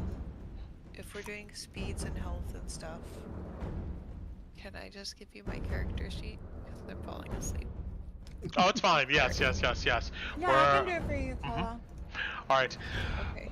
Okay, so we Night. now I love have you. good Night. night, good Night, night, night. sleep Good well, night. Mhm. Take it easy. and yes. All right, so that is done. We now have our speeds for our groups, and the Gnolls have their speeds. All right, I think that is all the pre-prep that we need. Okay. We're probably going to do one round here. We're going to go through this I was and gonna say, see we gotta what at least happens. get one. Yes, Gotta we get gotta one at in. least gotta get one in. I'm scared. Oh wait, Kala just went to bed though. Okay. I know. Well, you're controlling her. All right. Oh no. Okay. So,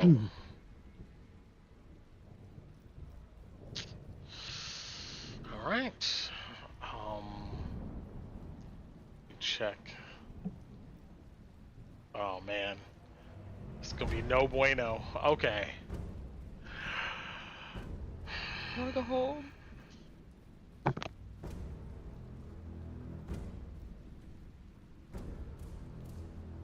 Okay. After all of you sort yourselves, talk about who's gonna go where, do what, you guys have your groups. There is a long moment of silence as the rain pounds on the roof around you guys. You look around and imagine everyone, all these lanterns, are thinking, what happens if the Lord of Feasts pursues them? Ansem, he takes a look at everyone and then nods his head.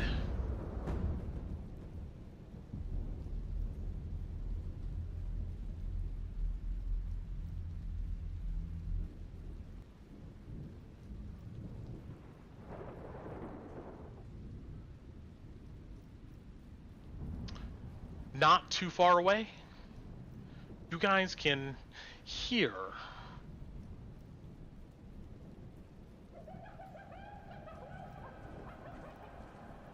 the howls, the cackling of these gnolls.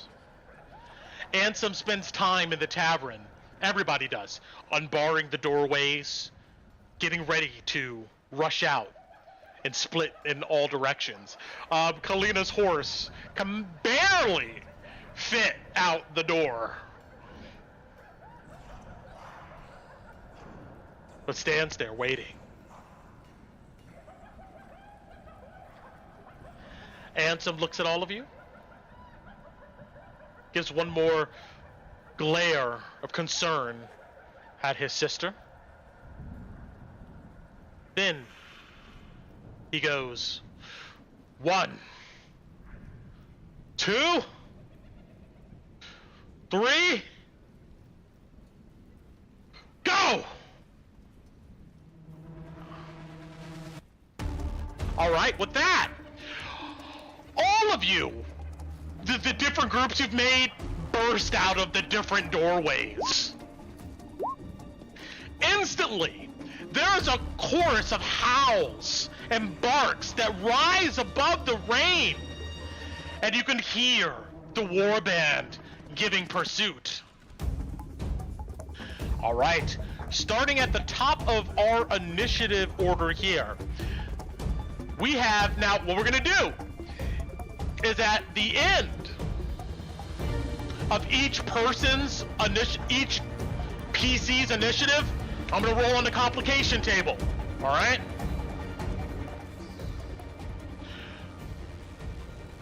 If you want to do something different besides dash, let me know. Let me know what you're doing. But all right, Kolabadi, Ron, you guys are on foot. You're with your 2 hooded lantern soldiers. You burst out the door. You continue running as far as you can. Now, of course, as stated before, you have a choice. As you burst out running down one of these streets and alleys, you can go into a building, or you can continue to just run through the streets, alleys, and corridors. What do you do? I vote run. I believe we're just dashing for the first round. Understood. All right. You guys continue your dash and moving 60 feet. Or, I'm sorry, excuse me. Yep, 60 feet for you guys. All right. 180 feet away.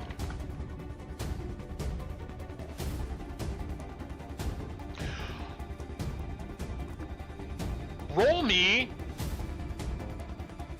I'll do this.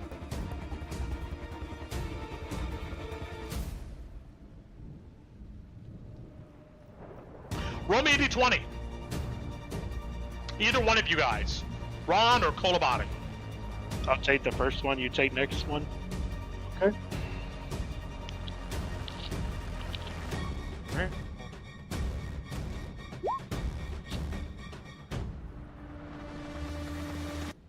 Good roll, 14. right? Best. Well, we're gonna see. All right.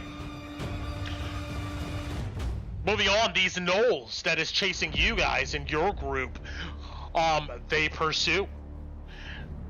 They move at 40 feet around, 80 feet behind you guys, cackling. And let me see here.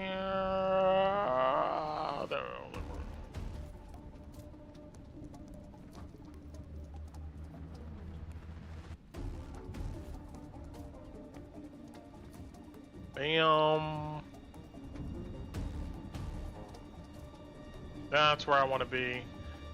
Turn this off here. All right.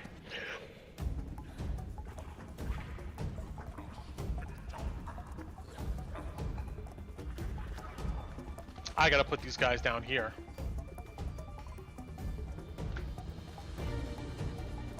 Moving on. Nobody's doing anything different for the Kolobadi's group. Now, as we see anything different about the pack behind us? Yeah, you burst out. Yeah, I mean, you see through the shadows and rain a group of these guys, easily 10, almost a dozen or so of them, led by what looks to be a ash-colored hound. When it barks, you see just flames and whatnot coming out of its mouth. And they're not doing anything. They're going to go ahead and continue pursuing. Oh, I've added that. Alice, Loey, you guys, what are you doing? We're just running, right? Yep. Yeah. We're dashing.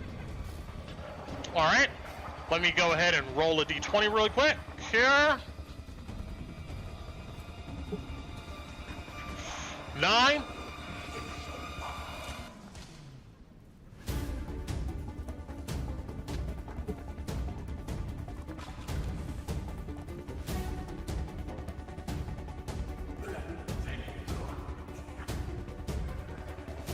As you guys are running, down the corridor of one of these ruined streets, you see emerge out of one of these buildings, what looks to be one of these tentacle dregs. You get a sense if you keep going past it, it may attack you.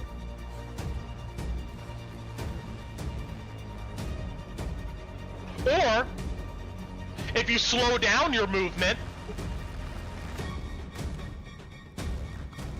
to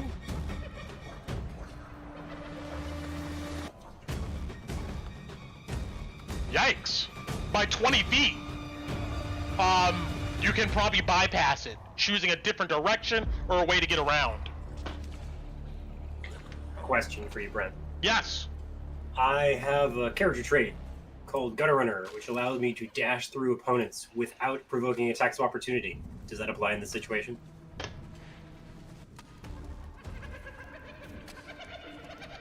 Yes, you can. Okay. What do you want to do, Matty? You want to stab it, and I run through it, and we hope that Petra doesn't get hit? Does Petra have any abilities like that, or is she just a Hood Lantern stat block, Brent? Because Alice could always bonus action disengage, so I could pretty much get by it too without losing speed. She has a Fall Cloud and Cure Wounds and Hunter's Mark, but that's it, one of each.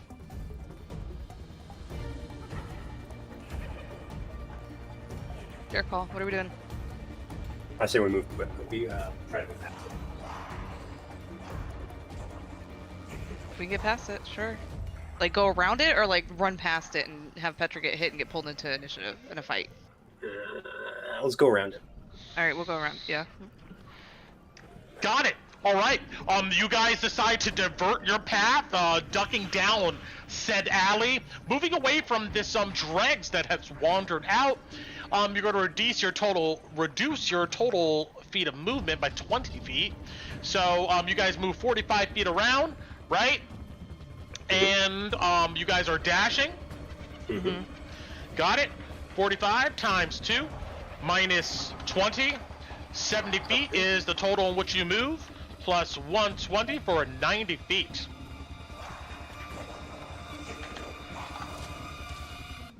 All right, that is your complication. Now, I need you to roll me a d20, and whatever you roll happens to the next person down the list, which is the Gnolls. So. You go first, Louis. I'll roll next. You got it. 6.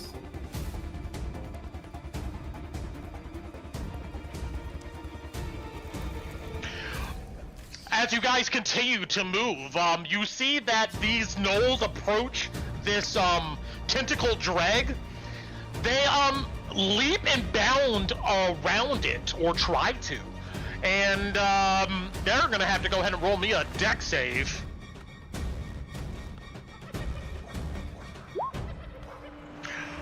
(13).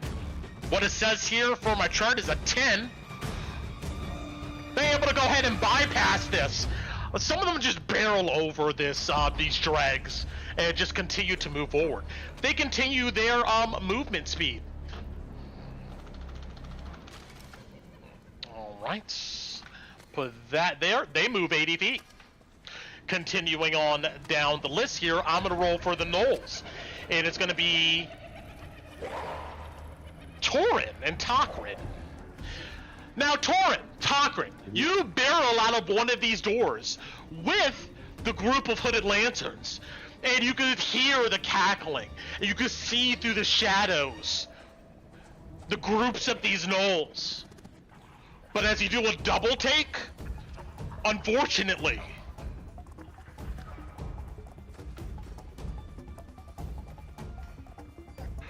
you see that the Lord of Feasts takes pursuit after you guys. This might actually be the worst case scenario.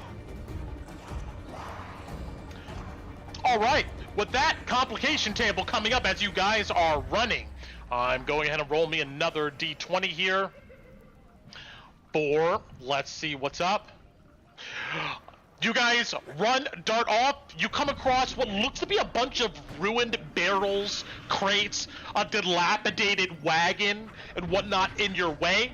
To get around it, maybe you have an ability. If not, I need a dexterity acrobatics check. If you fail this, the group loses 10 feet of movement. Okay. So dexterity acrobatics check or some way to get past it. Yes. What we're doing here is essentially, since it's 2 of you, a group check. So one of you needs to succeed, generally, and I'm just gonna let it be you. Okay. Or you could choose Tokrin. Tokrin's probably the better choice. Okay. Dexterity So- acrobatics. Okay, he does not unfortunately have it. He does not have acrobatics, so it would just be a dex check. And I'm gonna use my hero point to re-roll that. Yikes! You gotta be fucking kidding me. I needed a 10. Tokrin tries to jump, his legs get clipped on these debris, and he's lands on his feet, but he stumbled a bit. You grab his arm and continue to push him forward with the rest of these hooded lanterns.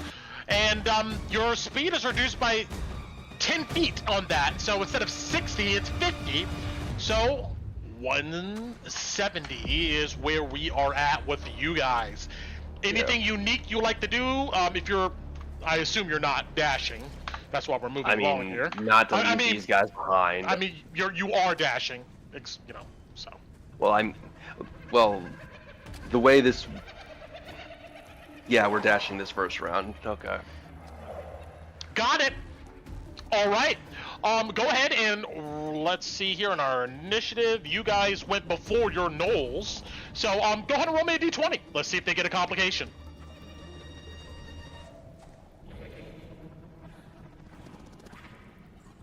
$18. Oh, they're able to continue going with nothing bogging them down. The Lord of the Feast keeps up with them. Continuing on. I don't know why I rolled a 22. I'm gonna have to change that. 9.1. There we go. I hope these doesn't keep changing on me like this, because that would suck. All right, continuing on then. I'm gonna have the Gnolls just go at the end of you guys' turn, all of you guys. All right, moving on. Tinu, if you're not dashing, let me know. We're dashing. They can keep up with us, right? Yeah, we're dashing on the horse. Got it. All right, and complication table. Let me roll for the Gnolls that came before you. 13. You're fine. You're able to go ahead and dash 100 feet. Thank you, horsey. I pat the horsey's bum as it's running. Understood. These guys move 80 feet. All right. We're at the end of the initiative here now. So, nobody's done anything to like obscure their movement per se. But I will say that Tinu being 120 feet away, you can get advantage on your stealth roll, but remember, each one of you guys' stealth roll gets a -1 for every hooded lantern with you guys. So I'm gonna start at the top here, and Tokrin and Torrent on my list here. Yeah, go ahead and roll me on a stealth with -3. Okay, so both of us need to do it. So yeah, we're gonna just take the average of that and subtract 3 from it. So. Oh, well. Okay, so that's a 6 for Torin and 23 from Tokrin. 9 plus 23 divided by 2 minus 3. So that's going to be 13. If I Got remember it. correct. Yes, you are absolutely correct. Running through this debris, it looks like one of these Gnolls loses pursuit. Next down the list, Kolabadi and Ron, as you guys are running with your 2 guys. Roll me stealth. We're gonna go ahead and take the average and subtract 2 from it. Yeah. 10 17. plus 7 divided by 2. These guys stay on your ass. Even though you guys are currently 100 feet from them, you can see that they're continuing on. They hear you. They smell you. All right, moving on. Alice, Loey, same drill. Let's go ahead and roll some stealth. All right. Jesus, Nice. all right. Yeah. All right. We're ghosts. Goodbye. There's a reason we put Petra with you guys. Yeah. So at the -1 to each.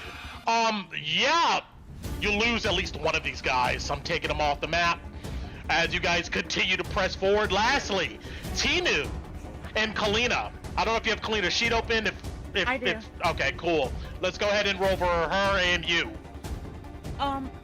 Can Kalina have the advantage, or you want me to have it? Kalina can give me the advantage. She's on the horse. Yeah. Okay. Okay. So this is my Tinu, and then I'm rolling for a Kala. Oh fuck, Tinu, come on. And then Kala's a straight roll because she has advantage. Got it. Ooh, good roll. 16. Nice, Kala. Good job, Kala.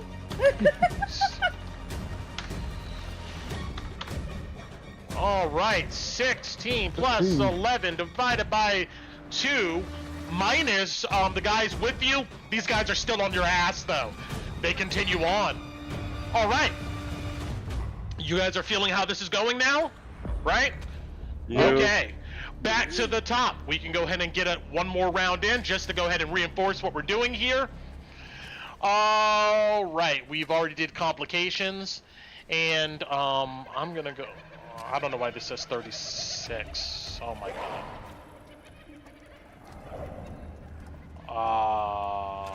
Alice and Louie were 15. 15, thank you. And we'll do that. And okay. So I'll have to adjust this after a minute, but I know here, I don't know why it switched on me. Let's see. 15. Alice, Gnolls, we're gonna delete that. We're gonna delete that. Lauren and Talker were 11. 11. Take that. Alright, Kolabadi and Ron. You guys. Mm-hmm. Are you gonna continue to run or do something different? What are you guys doing? Well, how far behind us? They started at 120. They're 100 feet behind us, so they're gaining. Alright. So Ron wouldn't do one of his things until they were a little bit closer. So I vote dash again. Okay. Is that good? Yep. You guys continue running down one of these corridors. Do you guys want to go in a building or just continue down the street? I still think we're better off dashing for the moment. All right. Same. Fantastic. You guys continue gashing here, adding another 60 feet to this 180 here for 240.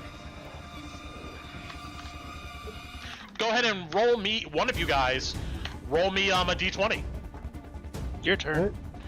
Oh, I didn't give you guys a complication. I'm sorry, because you guys were at the bottom of the order.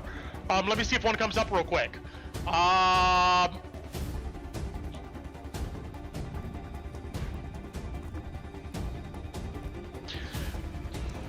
You see a pocket of haze before you. You can run through it, or you can go into a building to get around it. So it's either to go through it or difficult terrain. What's the speed variant? It's Brett? difficult terrain, so it's half. So if you were dashing, instead of 60, it'll be 30.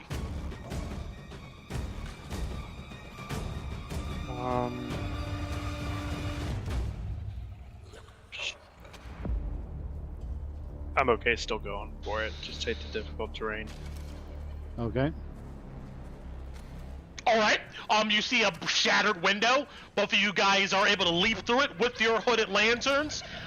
Moving difficult terrain. You guys dash, moving 30 feet for a total of 270. 210. Do what? 210. You already changed it to 240 from 180. My bad. 210. My bad. I'm just trying to play fair. Thank you. I appreciate it. 100%. All right, you guys barrel through a shopkeeper around this pocket of haze. For this one, the enemy's subjected to the same thing, and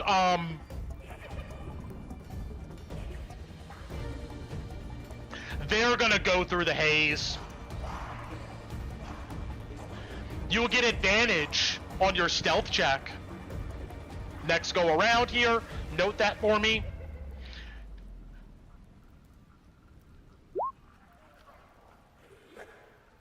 Got it.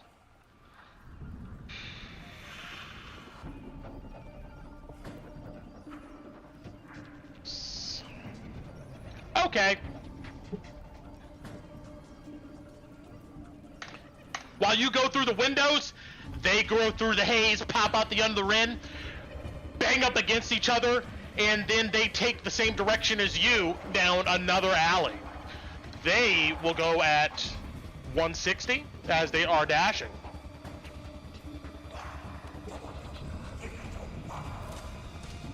Moving on down our list here, after Kolabadi, we are coming to Loey and Alice.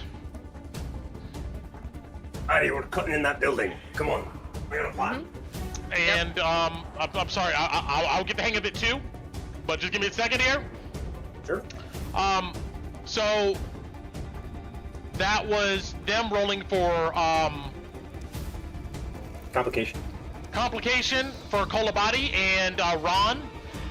The Gnolls were subjected to the same complication, and the Gnolls are going to roll a d20 for you guys 14. All right, nothing happens. You guys can continue going. We're ducking into a building? I got a plan. Come on. Alright. We're gonna duck in? All right, you duck into a building. You move half set speed, but moving through this terrain,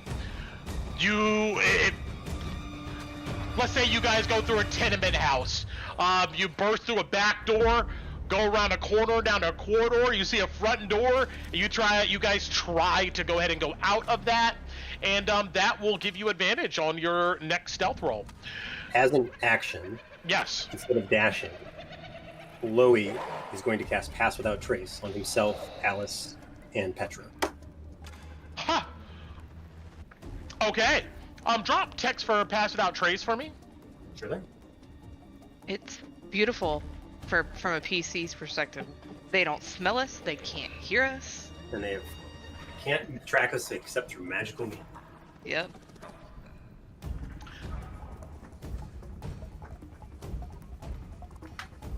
Jesus. Okay. Yeah. Well, note that on your stealth checks, that plus 10. Got it. We'll see if there's anything to interrupt that concentration. Continuing on though, half speed.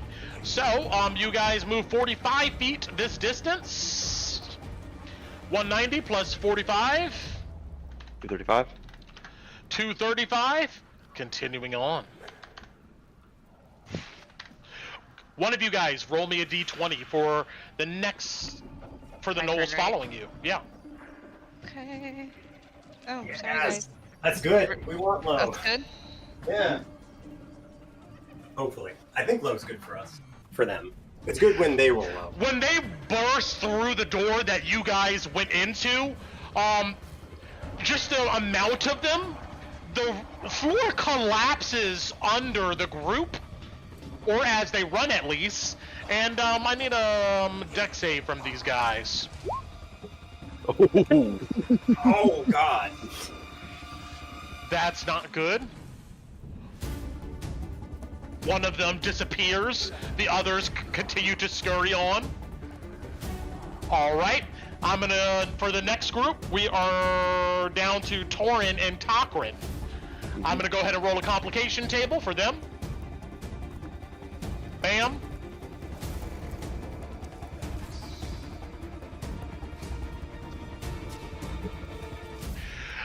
Torin. Takrin, as you guys are running, you make a sharp left down a street. You see that a building has collapsed in your way, creating a wall of rubble easily 40 feet high. The only option that you seem to have is to go into a building or a structure. Oh, okay. Unless you have some way to mount a 40-foot building, Torin. Or Not with the entire group. Yeah, if you guys have a way, then let me know. You come to a skidding stop. Look to your left. You see that there seems to be a shop there. Maybe clothes was in this shop at one point. You see some mannequins, but you barrel into it. Your speed is at half movement. Is there anything you'd like to do along the way? Alright, I guess I'm doing this. I'll use my action to cast haste on Torin, so that doubles his movement speed, so we're still at 30. Yes. It's the best I can do. Understood. You begin to move quicker. You maybe even grab Takrin's arms to drag him along with you. The hooded lanterns, they double up their step in order to keep along with you guys. You're able to move 60 feet. We'll go ahead and add that to 170. 170 plus 60 feet for 230. Yep. And I forgot to add the 160 to these guys here. If they went to the building, are they also difficult terrain? These guys. Oh, you talking about the Gnolls that went in after Torin? No, the ones that went after Alice and Louis. Yeah. Yes, you're absolutely right. Let's see here. That's 120 instead of 120.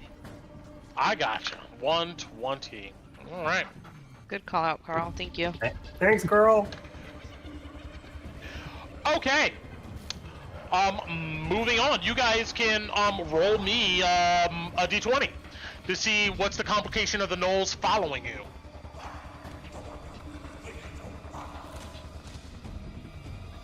I rolled a 13. They continue on unobstructed.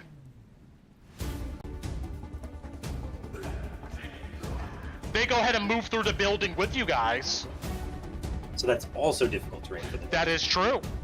Oh. They would go ahead and move 40 feet. I think I already put this in here for them, right? Yes.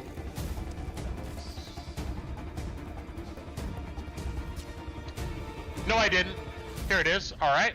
So they move 40 feet, which will go ahead and put them at 120.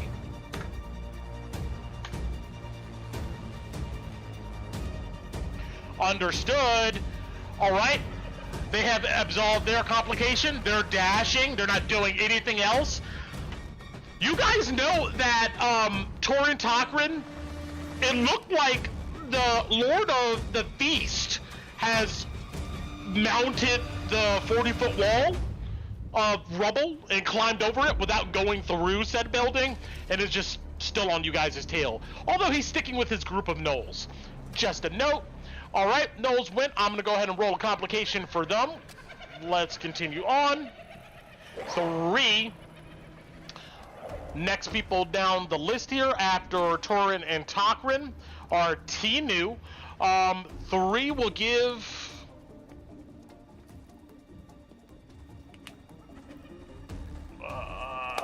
okay.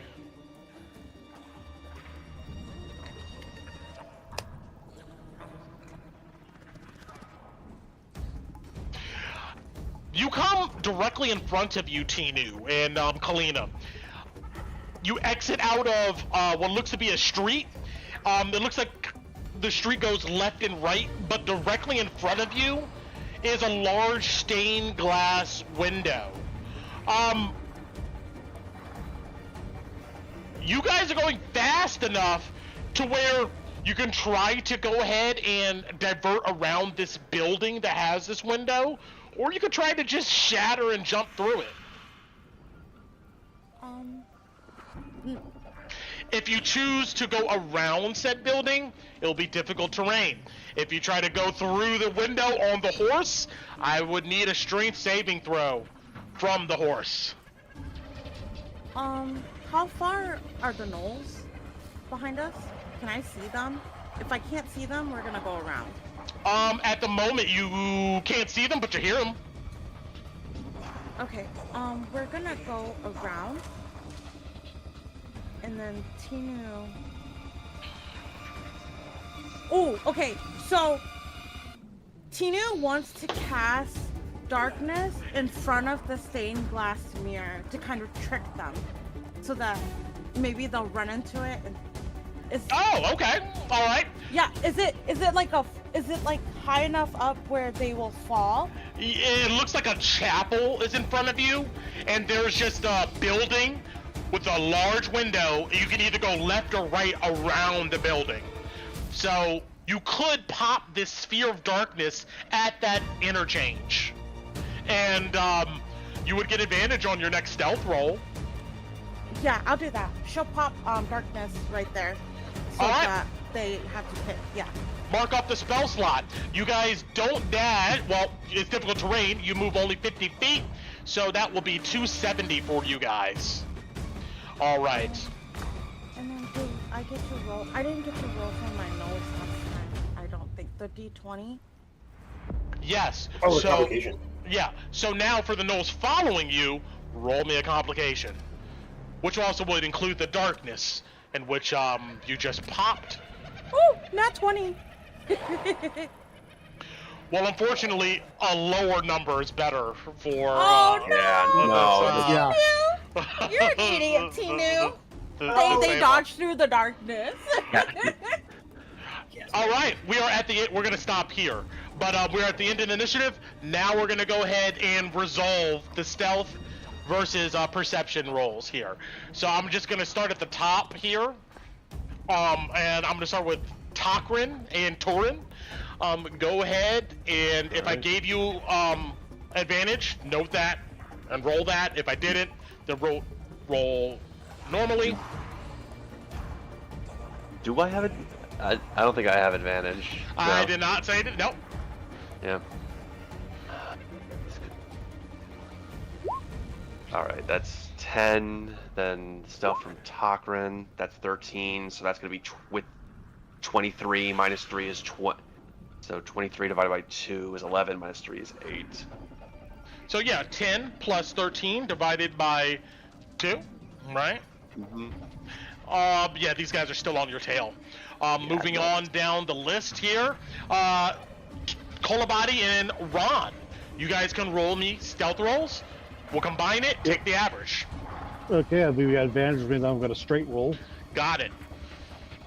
I have advantage then. Nice. Good. 3 Mine sucks. Well, plus 21. Alright. They guys are still on your ass. At least as far as 160 versus 210. And down the list here, Alice and Kolabadi. Or Alice and Loey. Yeah, we have advantage, Loey, and we yes. have plus 10 to whatever we roll. Yeah. And so does Petra. Jesus. Alright. Okay. Here we go. To advantage and 10 and whatever you roll. And subtract 1 to 20. catch up with us. Okay, to be fair. She has passed without a trace on her, so Alice is 34. And Loey, oh god. Loey got Chloe is 40. You lose another one of these Gnolls. Just one? Yeah. Ah! Yeah. I was hoping for more than that with how high it would be. No, yeah, you trust me, that's still good enough. All right, continuing on here. Okay. Kalina and Tinu, same deal. Rolling Tinu. Oh my god, Tinu, please. And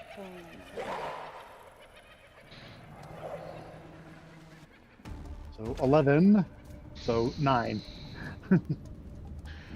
Yeah, these guys are still on your ass. Oh, you get advantage, remember, because of the darkness. That's with the advantage. Okay, got it. yeah, because Kalina's disadvantage. Understood. You look back as you're on the horse, and these, I mean, Kalina's tempering the horse's pace, and these guys are desperately trying to keep up.